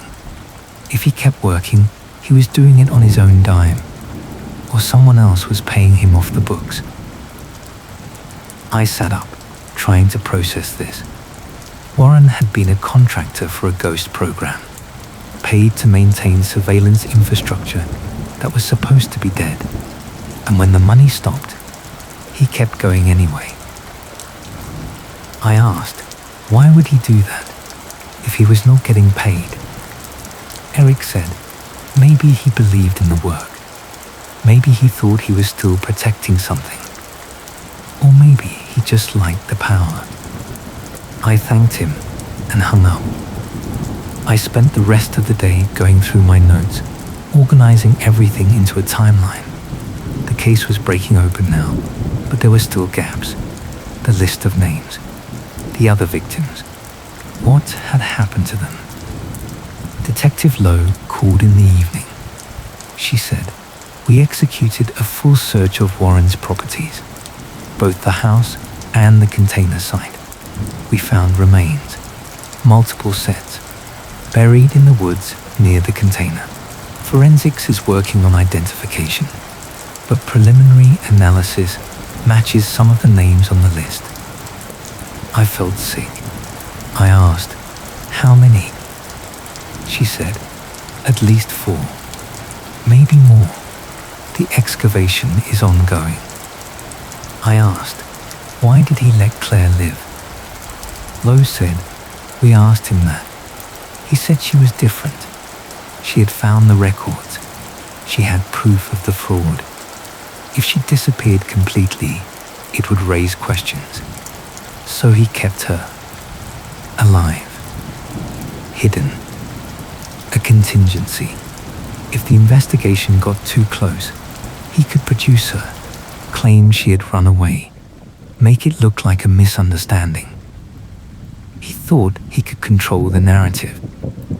I said, but he called 911. He put her voice on the line.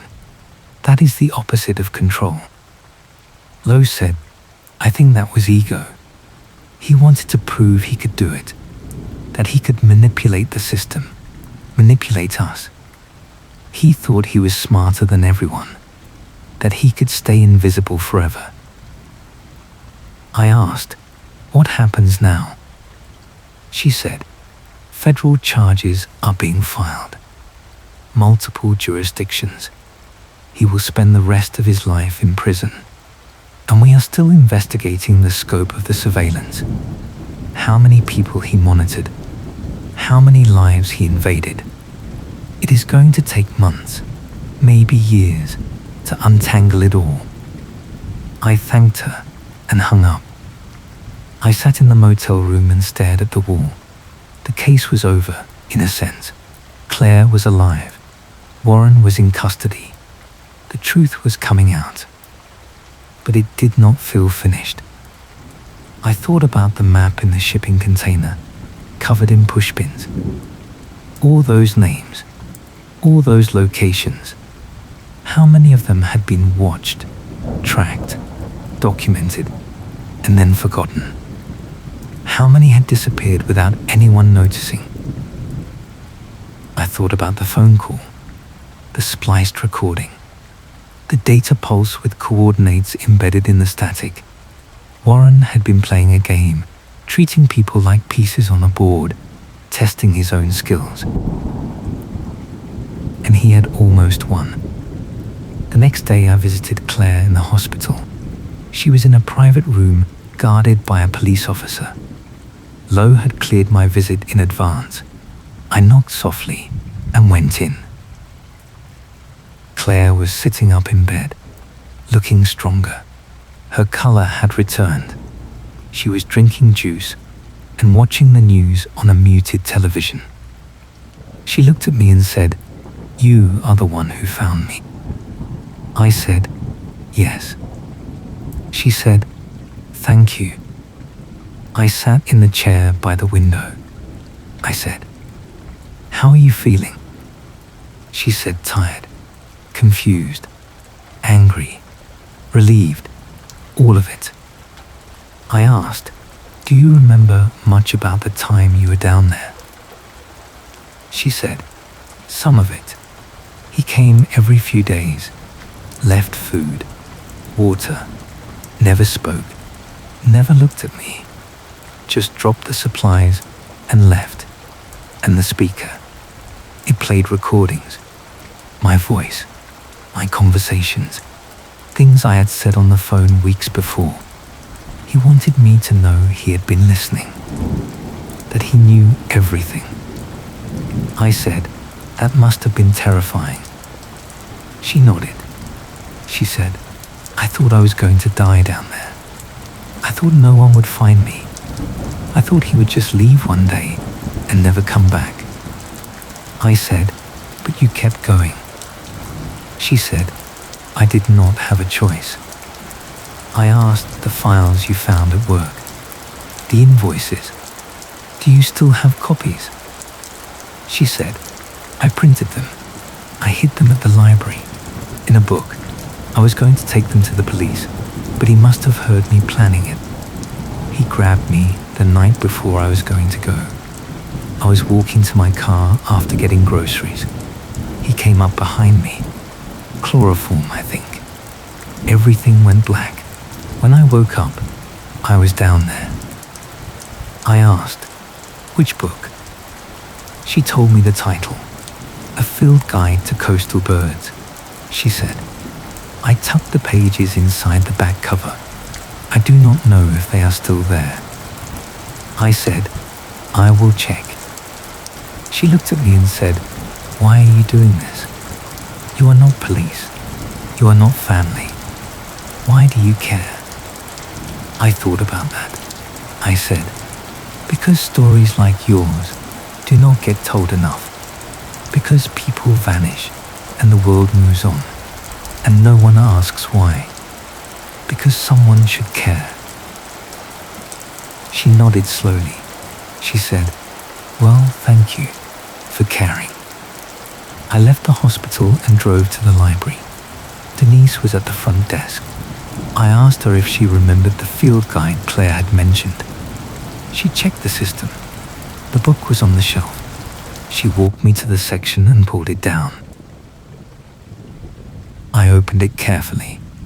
Inside the back cover, tucked between the last page and the binding, were folded sheets of paper, photocopies of invoices, purchase orders, payment records, dates, amounts, signatures. I took photos of every page, then gave the originals to Denise and asked her to call Detective Lowe. She did. That evening, Lowe came to the motel.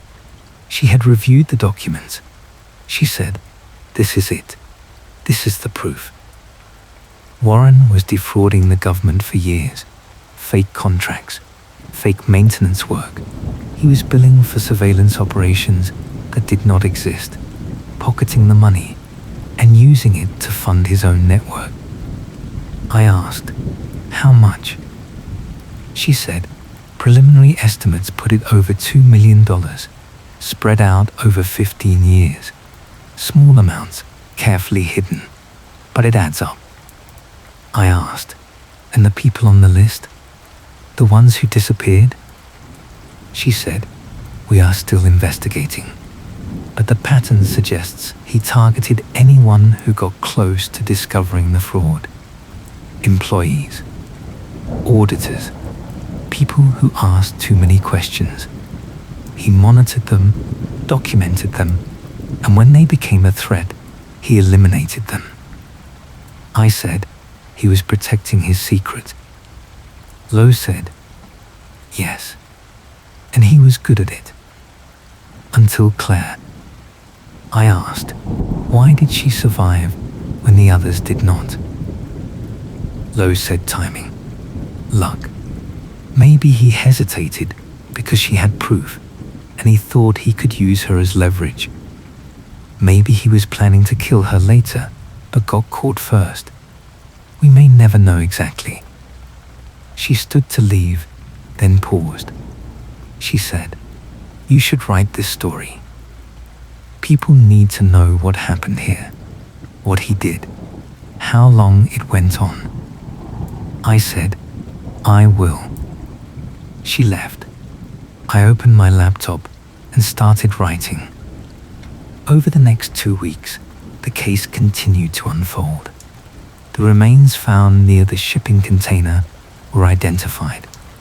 4 victims, all people from the list, all connected in some way to Warren's surveillance or fraud, all buried in shallow graves, decomposed beyond recognition, but confirmed through dental records and DNA.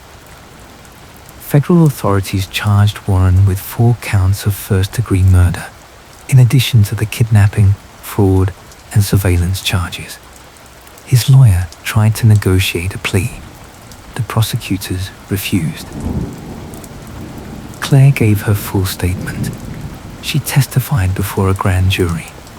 The evidence was overwhelming. Warren was denied bail and remanded to federal custody. The media picked up the story. National outlets ran features on the case.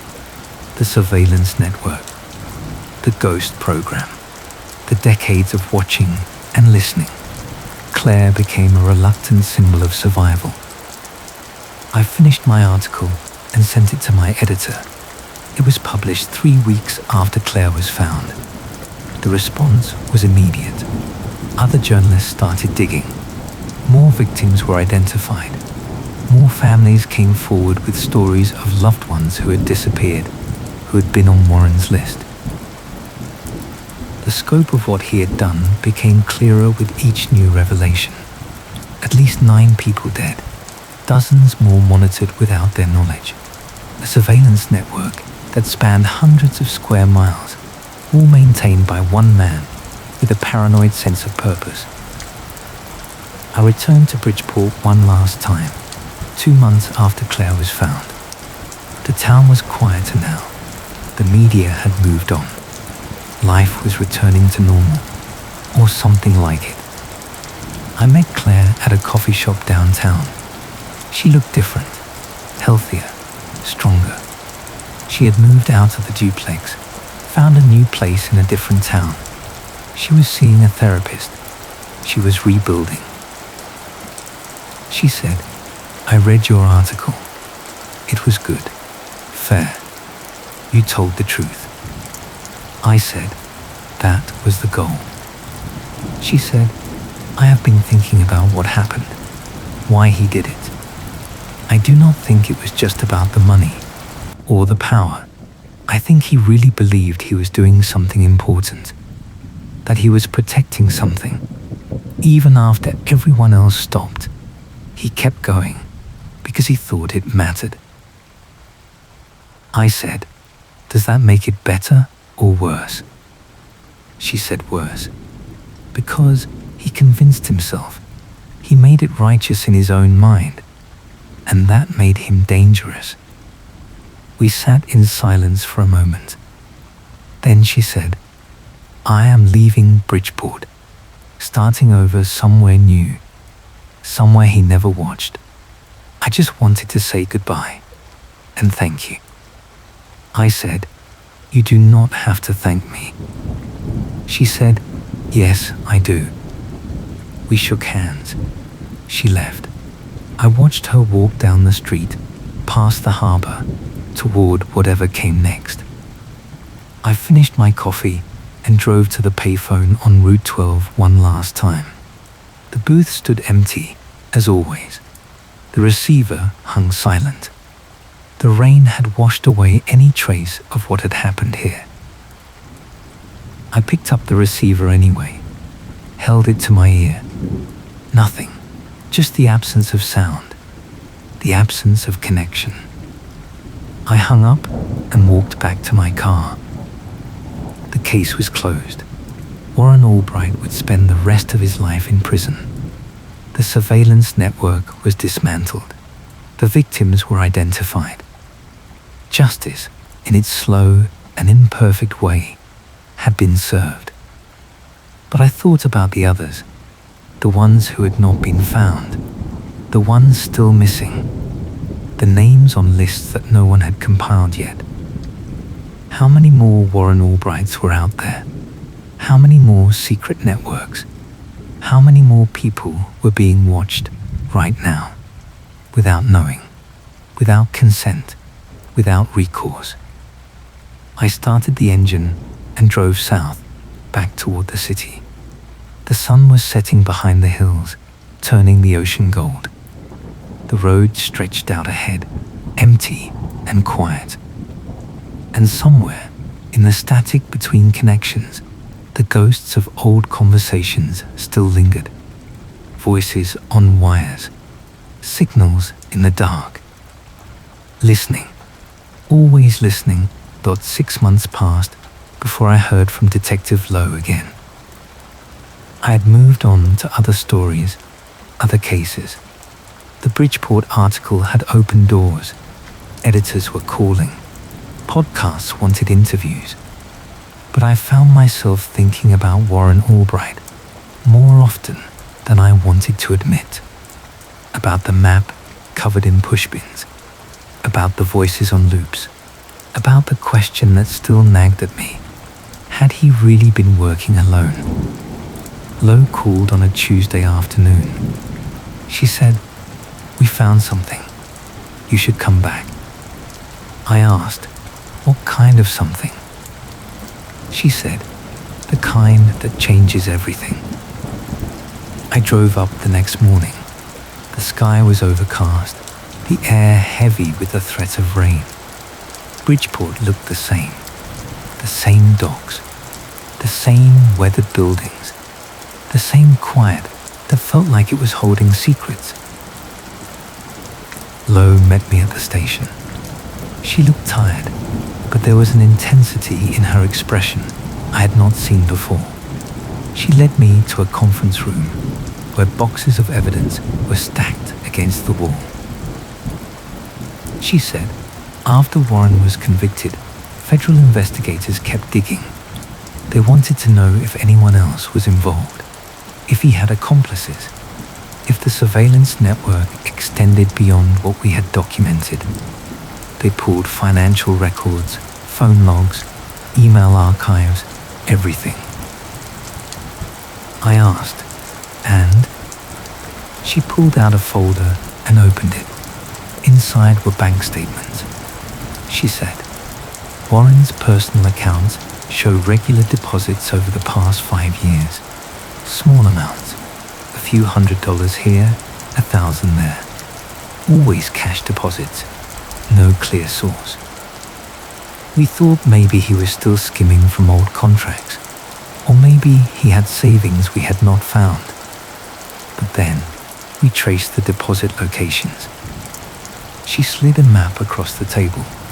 Red dots marked various banks and check cashing services scattered across 3 counties. She said, these deposits were made at different branches, different times, but they follow a pattern. Whoever was making them was careful. Never the same location twice in a row. Never large enough to trigger reporting requirements. Professional. I studied the map.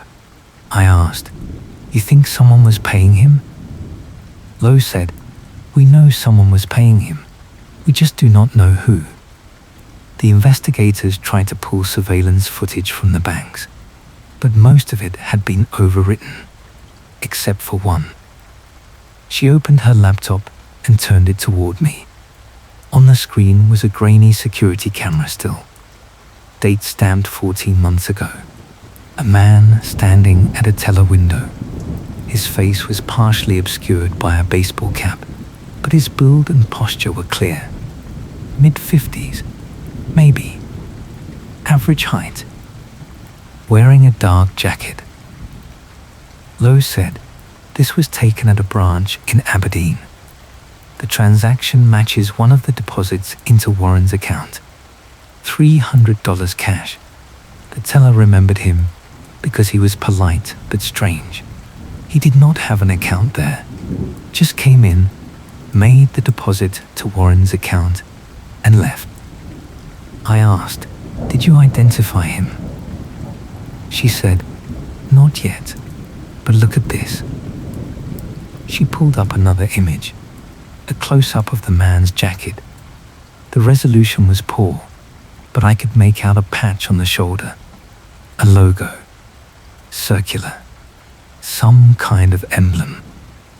Lowe said, "We are trying to enhance it, but it is taking time." In the meantime, we started looking at Warren's communications, emails, letters, phone records. Most of it was mundane, but buried in his old emails, we found something. Encrypted messages, short, sent to an anonymous email address. The encryption is military grade. The NSA is working on cracking it, but it could take months. I leaned back in my chair. I said, "So Warren was not just a lone operator. He was reporting to someone." Lowe said, "That is what it looks like. And whoever it was, they kept him funded. They kept him operational. Which means the surveillance network was not just his obsession. It was part of something bigger." I felt a chill. I asked, "Have you told Claire?" Lowe nodded. She said, "I called her yesterday. She is scared. She thought it was over. Now she is wondering if someone else is still out there, still watching." I asked, "What do you need from me?" She said, "The same thing you are good at. Dig. Ask questions. Follow the threads. The federal investigators are focused on the criminal case, on building charges. But you can go places they cannot. Talk to people they cannot reach. You found Claire when we had given up. Maybe you can find whoever was pulling Warren's strings." I said, "I will try." She handed me a thumb drive.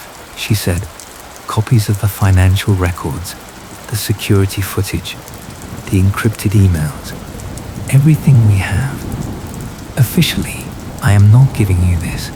Officially, you are doing your own independent research." I took the drive. I said, "Understood." That night, I sat in the motel room and went through the files. The financial records painted a picture of careful, deliberate funding. Small deposits, regular intervals, never traceable. The security footage showed the same man at 3 different locations over 6 months, always wearing the cap, always obscuring his face. But it was the encrypted emails that held my attention. There were 12 of them, sent over a span of 2 years. All short, all to the same anonymous address. I could not read the content, but the metadata was intact. Timestamps, IP addresses, routing information. I called Eric, my telecom contact. I asked if he could trace the IP addresses. He said he would try, but warned me that if they were routed through VPNs or proxies, it would be nearly impossible. 2 days later, he called back. He said, "The IPs are bounced all over the world. Russia, Germany, Singapore. Classic obfuscation. But I found something interesting. The final hop before the emails reached their destination came from a server in Virginia, and that server is registered to a defense contractor, a company called Sentinel Systems Group." I wrote down the name. I asked, "What do they do?" Eric said, "Security consulting, intelligence support. They work with the government on classified projects, communication infrastructure, surveillance technology. Exactly the kind of work Warren used to do." I thanked him and hung up. Sentinel Systems Group. I searched for them online. Their website was minimal. Corporates speak about national security and cutting-edge solutions. No client list. No project details. No names of executives. A contact form and a mailing address in Arlington. I dug deeper. Public records showed Sentinel had been founded in 2003, right around the time Warren's federal funding went dark. The company had multiple government contracts, but the details were redacted. The leadership team was not publicly listed. I called a contact I had at a DC-based investigative outlet, a reporter named Angela, who specialized in defense contractors and black budgets. I asked if she had heard of Sentinel Systems Group. She said, yeah, they are ghosts, legitimate on paper, but almost impossible to investigate. They do contract work for the intelligence community, the kind of work that does not show up in budget hearings. Rumor is they handle off-books surveillance, communications intercepts, things the agencies want deniability on. I asked, could they have been running Warren Albright? She was quiet for a moment. Then she said, if they were, you are stepping into something dangerous. These companies do not like exposure. They have lawyers, resources, and connections. If you start poking around, they will know. I said, I need to know if Warren was working for them, if someone there was funding him. Angela said, I will ask around. Quietly, but be careful. If Sentinel is involved, this is not just about one guy in a shipping container. This is institutional. I spent the next week following leads. I drove to Aberdeen and talked to the bank teller who had interacted with the man in the cab. She remembered him vaguely. Polite, quiet, paid in cash, no accent, no distinguishing features. She could not add anything new. I went back to Warren's properties. The house had been seized by the government, but the shipping container site was still accessible. I walked the area again, looking for anything the forensic teams might have missed. In the corner of the lot, half buried in mud, I found a business card. Faded, water damaged, but still readable. The card had a name, Marcus Hale, and underneath a title, Project Manager, Sentinel Systems Group. I photographed it and called Lowe. She said, we never found that. Where was it?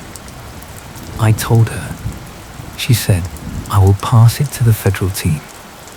Marcus Hale, that is a lead. I did more digging on Marcus Hale. No social media presence, no public photos, but I found a mention of him in a defense industry journal from 2007. He had spoken at a conference on secure communications. The article described him as a veteran intelligence officer turned private contractor. I tried calling Sentinel's main number. An automated system answered. I left a message asking to speak with Marcus Hale. No one called back. Angela reached out a few days later. She said, I found someone who used to work at Sentinel, left the company 3 years ago. He is willing to talk, but only off the record. He is scared. I asked, of what? She said, of them. He said Sentinel does not just do government work. They do freelance, private clients, corporate espionage, political surveillance. He said they have people everywhere, and if you cross them, you disappear. I said, set up the meeting. We met in a diner 2 hours outside Washington. The man called himself David, though I suspected it was not his real name. He was in his 40s, looked like He had not slept well in years. He ordered coffee and did not touch it. He said, "You are looking into Warren Albright." I said, "Yes." He said, "He was one of ours. Not officially, not on the books, but Sentinel kept him operational.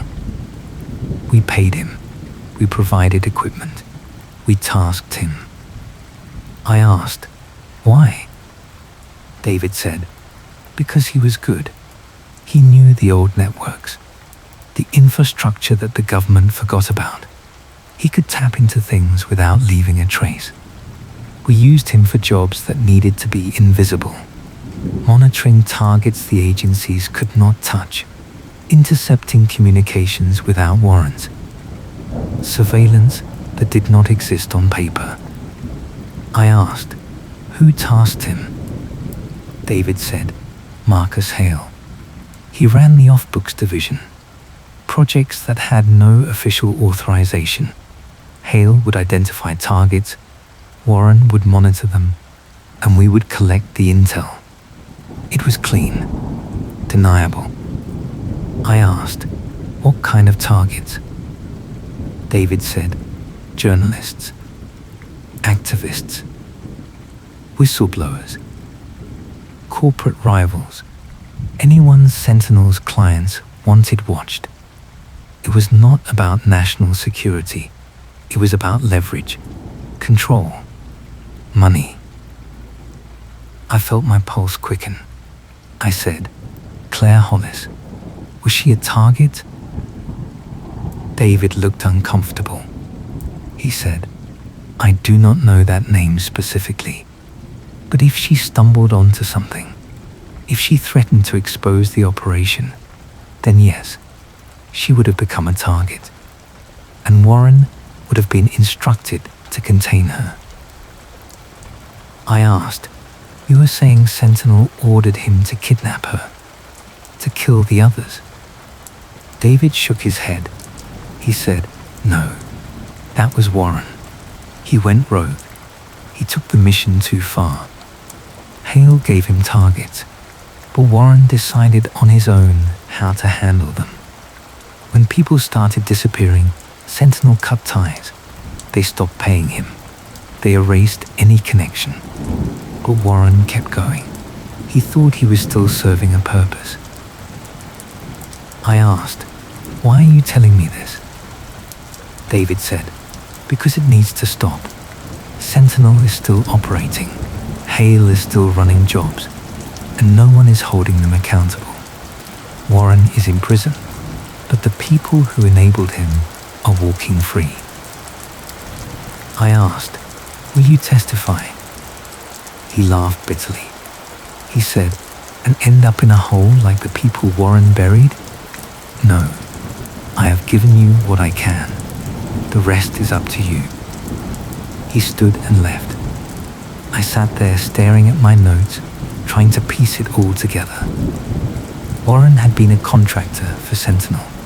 Marcus Hale had been his handler.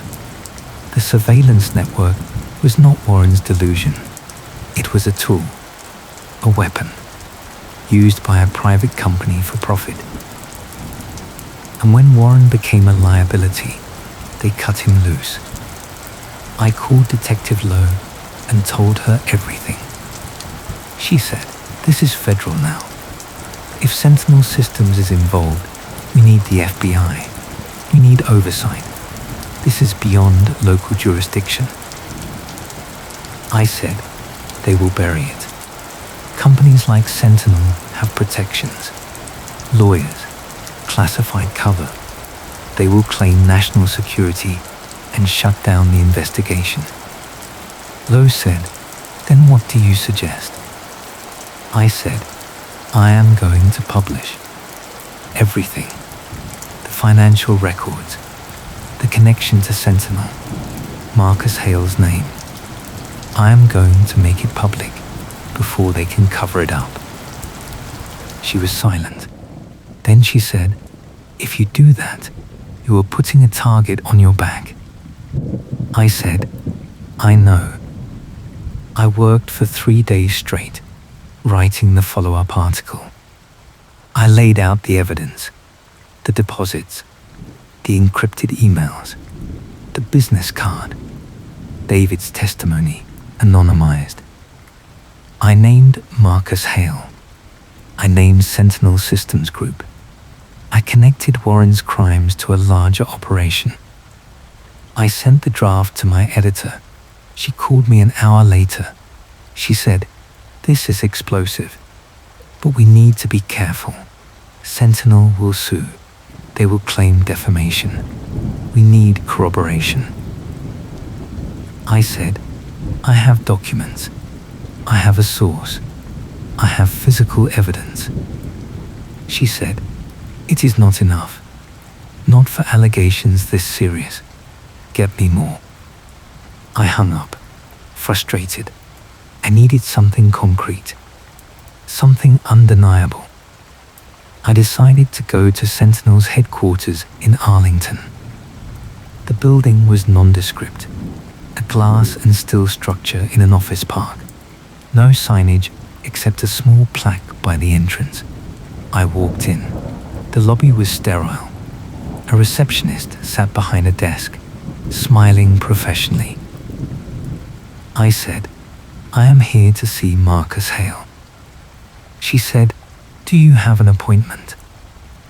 I said no, but tell him it is about Warren Albright. Her smile faded. She picked up a phone, spoke quietly, then hung up. She said, "Someone will be with you shortly."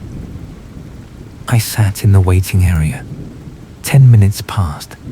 Then a man in a suit appeared. Tall, cold eyes. He said, "I am Mr. Hale's assistant. He is not available. If you would like to leave a message, I can pass it along." I said, "Tell him I know about the deposits. I know about the tasking. I know Sentinel funded Warren Albright's surveillance network. I am publishing a story. I wanted to give him a chance to comment." The assistant's expression did not change. He said, "We have no comment. And I would advise you to be very careful about what you publish. Defamation carries consequences." I said, "So does conspiracy to commit kidnapping and murder."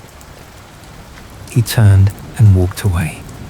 I left the building, adrenaline pumping. I had rattled them. That was good. But it also meant I was on their radar now. I drove back to my hotel. As I pulled into the parking lot, I noticed a car behind me. Dark sedan. It had been following me since I left Arlington. I parked, got out, and the sedan pulled in a few spaces away. 2 men sat inside, watching.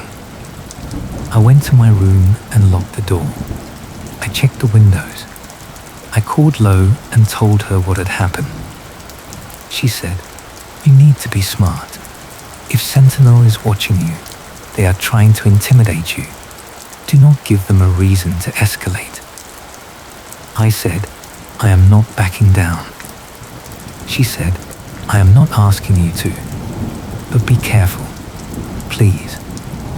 That night, I finalized the article. I included everything. I sent it to my editor with a note, "Run this. Now." She called me. She said, "Legal is reviewing it. They are nervous, but I am pushing. Give me 24 hours." I agreed. The next morning, I woke to a knock on my door. I looked through the peephole. 2 men in suits, federal badges. I opened the door. They introduced themselves as FBI. They said, "We need to talk about Sentinel Systems Group and your investigation into Warren Albright." I let them in. They sat down, serious and formal. One of them said, "We have been monitoring Sentinel for 6 months. Your article will blow our investigation. We need you to hold off." I said, "How long?" he said. 60 days. Maybe longer. We are building a case. If you publish now, Sentinel will destroy evidence. They will scatter. We will lose them. I said, people need to know. Claire Hollis deserves to know that the people who enabled her kidnapping are still out there. The agent said, and she will. When we arrest them. When we have an airtight case. But if you publish now, they walk. Is that what you want? I sat back, conflicted. I understood what he was saying, but I also knew how these things worked. Investigations stalled. Cases fell apart. Justice delayed was justice denied. I said, I will think about it. They left. I called my editor. I told her what had happened. She said, it is your call. But if the FBI is asking for time, maybe we should listen. I thought about Claire, about the others, about the promise I had made to tell the truth. I said, give them 30 days, not 60, 30. Then we publish, investigation or not. She agreed. 30 days passed slowly. I stayed in contact with the FBI. They gave me limited updates. Subpoenas had been issued. Financial records were being seized. The hearings began in late spring. I attended every session, sitting in the gallery with other journalists, watching as the truth unfolded in a wood-paneled room under fluorescent lights. Claire testified on the third day. She wore a simple grey suit. Her voice was steady, but I could see her hands trembling slightly as she gripped the microphone. She told them everything. The surveillance, the fear, the weeks underground, the recordings of her own voice played back to her in the dark. The committee members listened in silence. Some took notes, others just stared, processing the weight of what they were hearing. When she finished, the chairman thanked her. He said her courage was extraordinary. He said what had happened to her should never happen to anyone. She nodded and stepped down. As she walked past my seat, she looked at me. I gave her a small nod. She returned it. Marcus Hale testified the following week. He took the fifth on every question. His lawyer did most of the talking, insisting that Sentinel had operated within the bounds of its contracts, that Warren Albright had acted independently, that the company had no knowledge of his criminal activities. No one believed it. The financial records spoke for themselves. The encrypted emails, the business card found at the scene, the testimony from David, who had been granted immunity in exchange for cooperation. By the end of the hearings, the picture was clear. Sentinel Systems Group had built a shadow surveillance network, leveraging outdated infrastructure and off-books contractors. They had monitored American citizens without warrants, without oversight, for profit. And when their most prolific contractor became a murderer, they had tried to erase their connection. The fallout was swift. Sentinel's government contracts were terminated. Federal prosecutors filed charges against 5 executives, including Hale. The company declared bankruptcy within a month. But the damage had been done. How many people had been watched? How many conversations intercepted? How many lives invaded? The records Sentinel had kept were incomplete, deliberately obscured. Some victims would never know. I wrote a series of follow-up articles, tracking the legal proceedings, interviewing survivors of Warren surveillance, documenting the broader implications. The story grew beyond Bridgeport, beyond Claire, beyond one man in a shipping container. It became a story about power, about secrecy, about what happens when institutions operate in the shadows. 6 months after the hearings, I received a package in the mail. No return address. Inside was a USB drive and a handwritten note. The note said, "You were right to publish. There are more. Stay safe." It was unsigned. I plugged the drive into my laptop, cautious. It contained files, hundreds of them, surveillance logs, target lists, communication intercepts. They were dated from the past year, after Sentinel had supposedly shut down. Someone was still operating the network. I called Detective Lowe. She said, "Send me everything. We will investigate." I said, "This is not local anymore. This is national, maybe international." She said, "Then we get the feds involved again. But you need to be careful. Whoever sent you this is putting you in the crosshairs." I knew she was right, but I also knew I could not ignore it. I reached out to Angela in DC. I sent her copies of the files. She started digging, reaching out to her sources in the intelligence community. 2 weeks later, she called me. She said, "The files are real. Whoever sent them had access to live surveillance operations, and they are not Sentinel. Sentinel is gone. This is someone else. Maybe a splinter group, maybe a competitor, maybe someone inside the government who went rogue." I asked, "What do we do?" She said, "We expose them, same as before, but we need to be smarter this time. These people already know you are a threat. You need protection." I said, "I am not hiding." She said, "I am not asking you to hide. I am asking you to be strategic. Let me coordinate with the oversight committees. Let me bring in investigators who can move on this without tipping off whoever is running the operation. You write the story, but we time it right. We do not give them a chance to destroy evidence." I agreed. Over the next 3 months, Angela worked with federal investigators. Subpoenas were issued quietly. Forensic teams analyzed the files from the USB drive. Patterns emerged. The surveillance had expanded. New targets. New methods. Digital intercepts now, not just phone taps. Social media monitoring. Location tracking. And in the center of it all was a name I had not seen before: Victor Pryor. Pryor was a former NSA analyst who had left the agency under murky circumstances. He had started a consulting firm that specialized in, according to its website, cybersecurity and risk assessment. But the files suggested something different.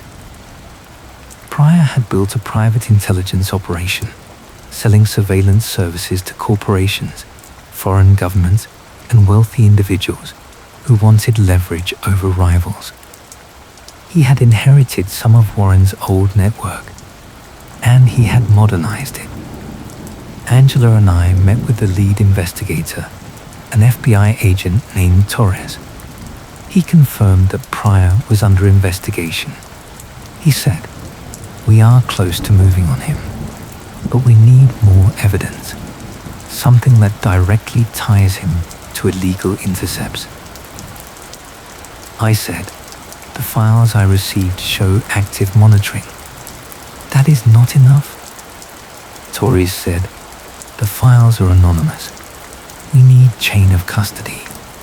We need a witness who can testify that Pryor ordered the surveillance.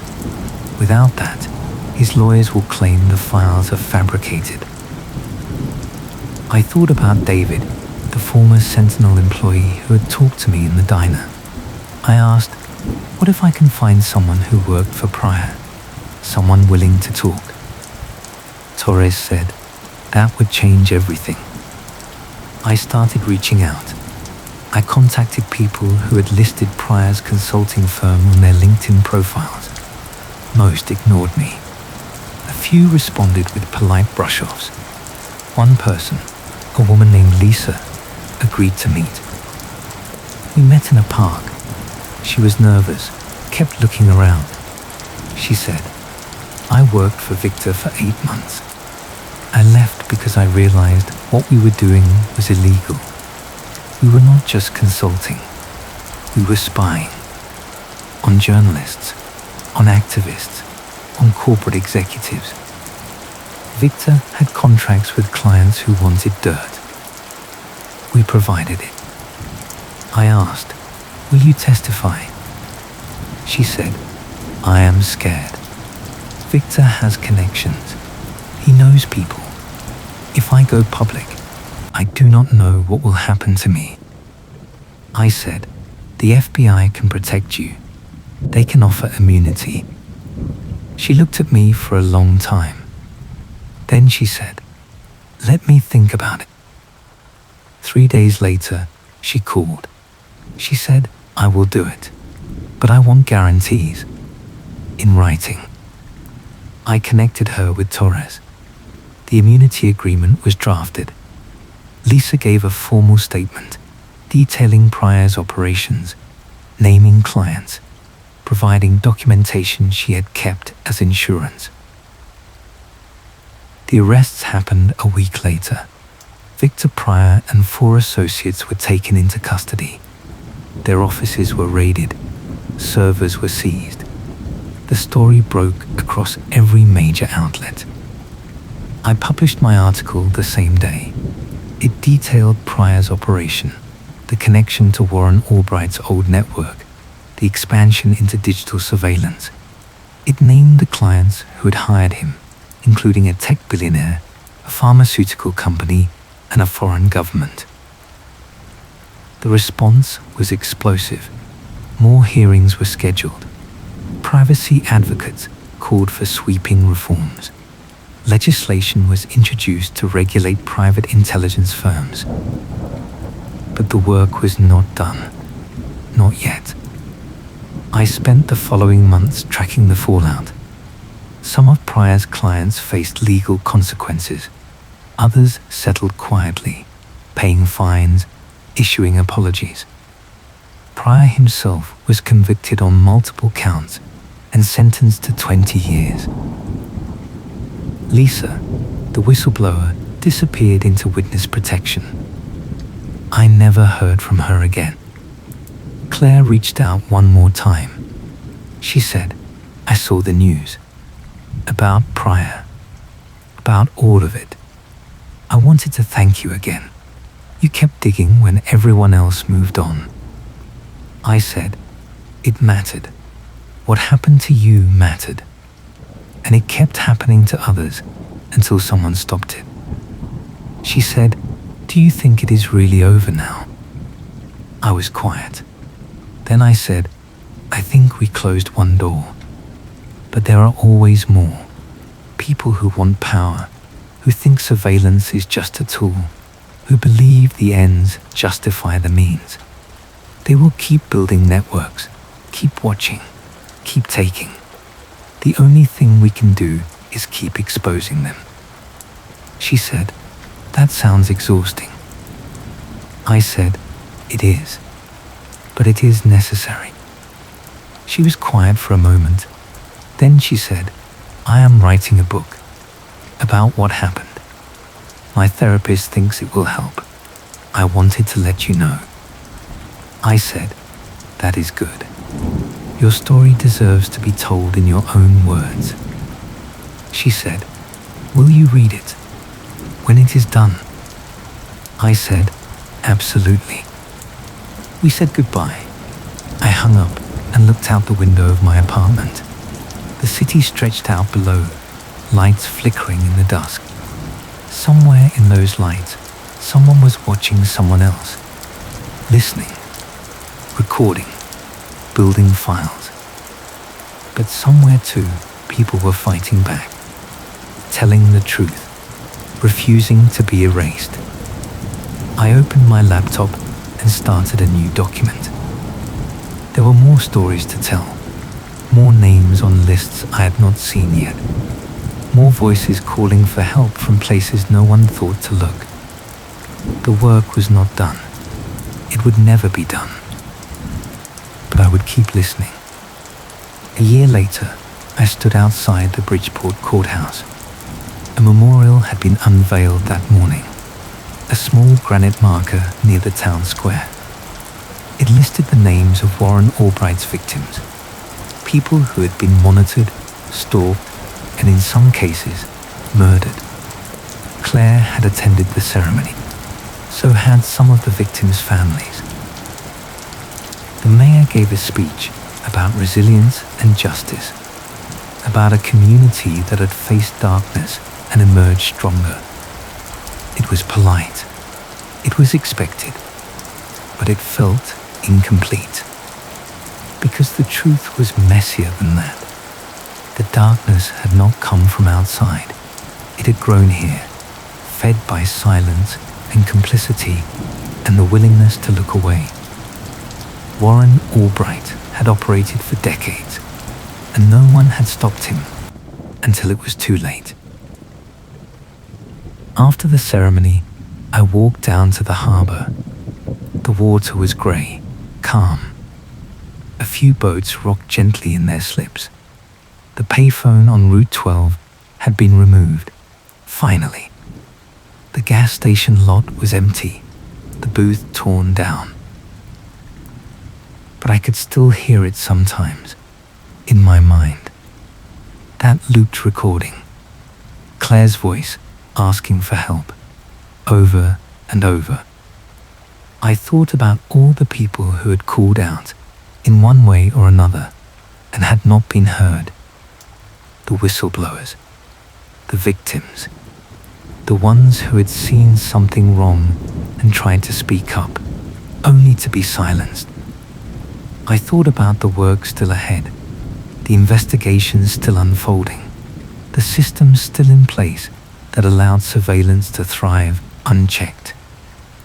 And I thought about the note that had come with the USB drive. You were right to publish. There are more. There always were. I pulled out my phone and opened my notes app. I started a new list. Names, leads, questions that needed answers. The work was never done. But I was not finished either. I walked back to my car and drove out of Bridgeport, heading south as the sun set behind the hills. The road stretched ahead, empty and quiet. But I was listening, always listening. For the next call, the next voice, the next truth buried in static, waiting to be heard.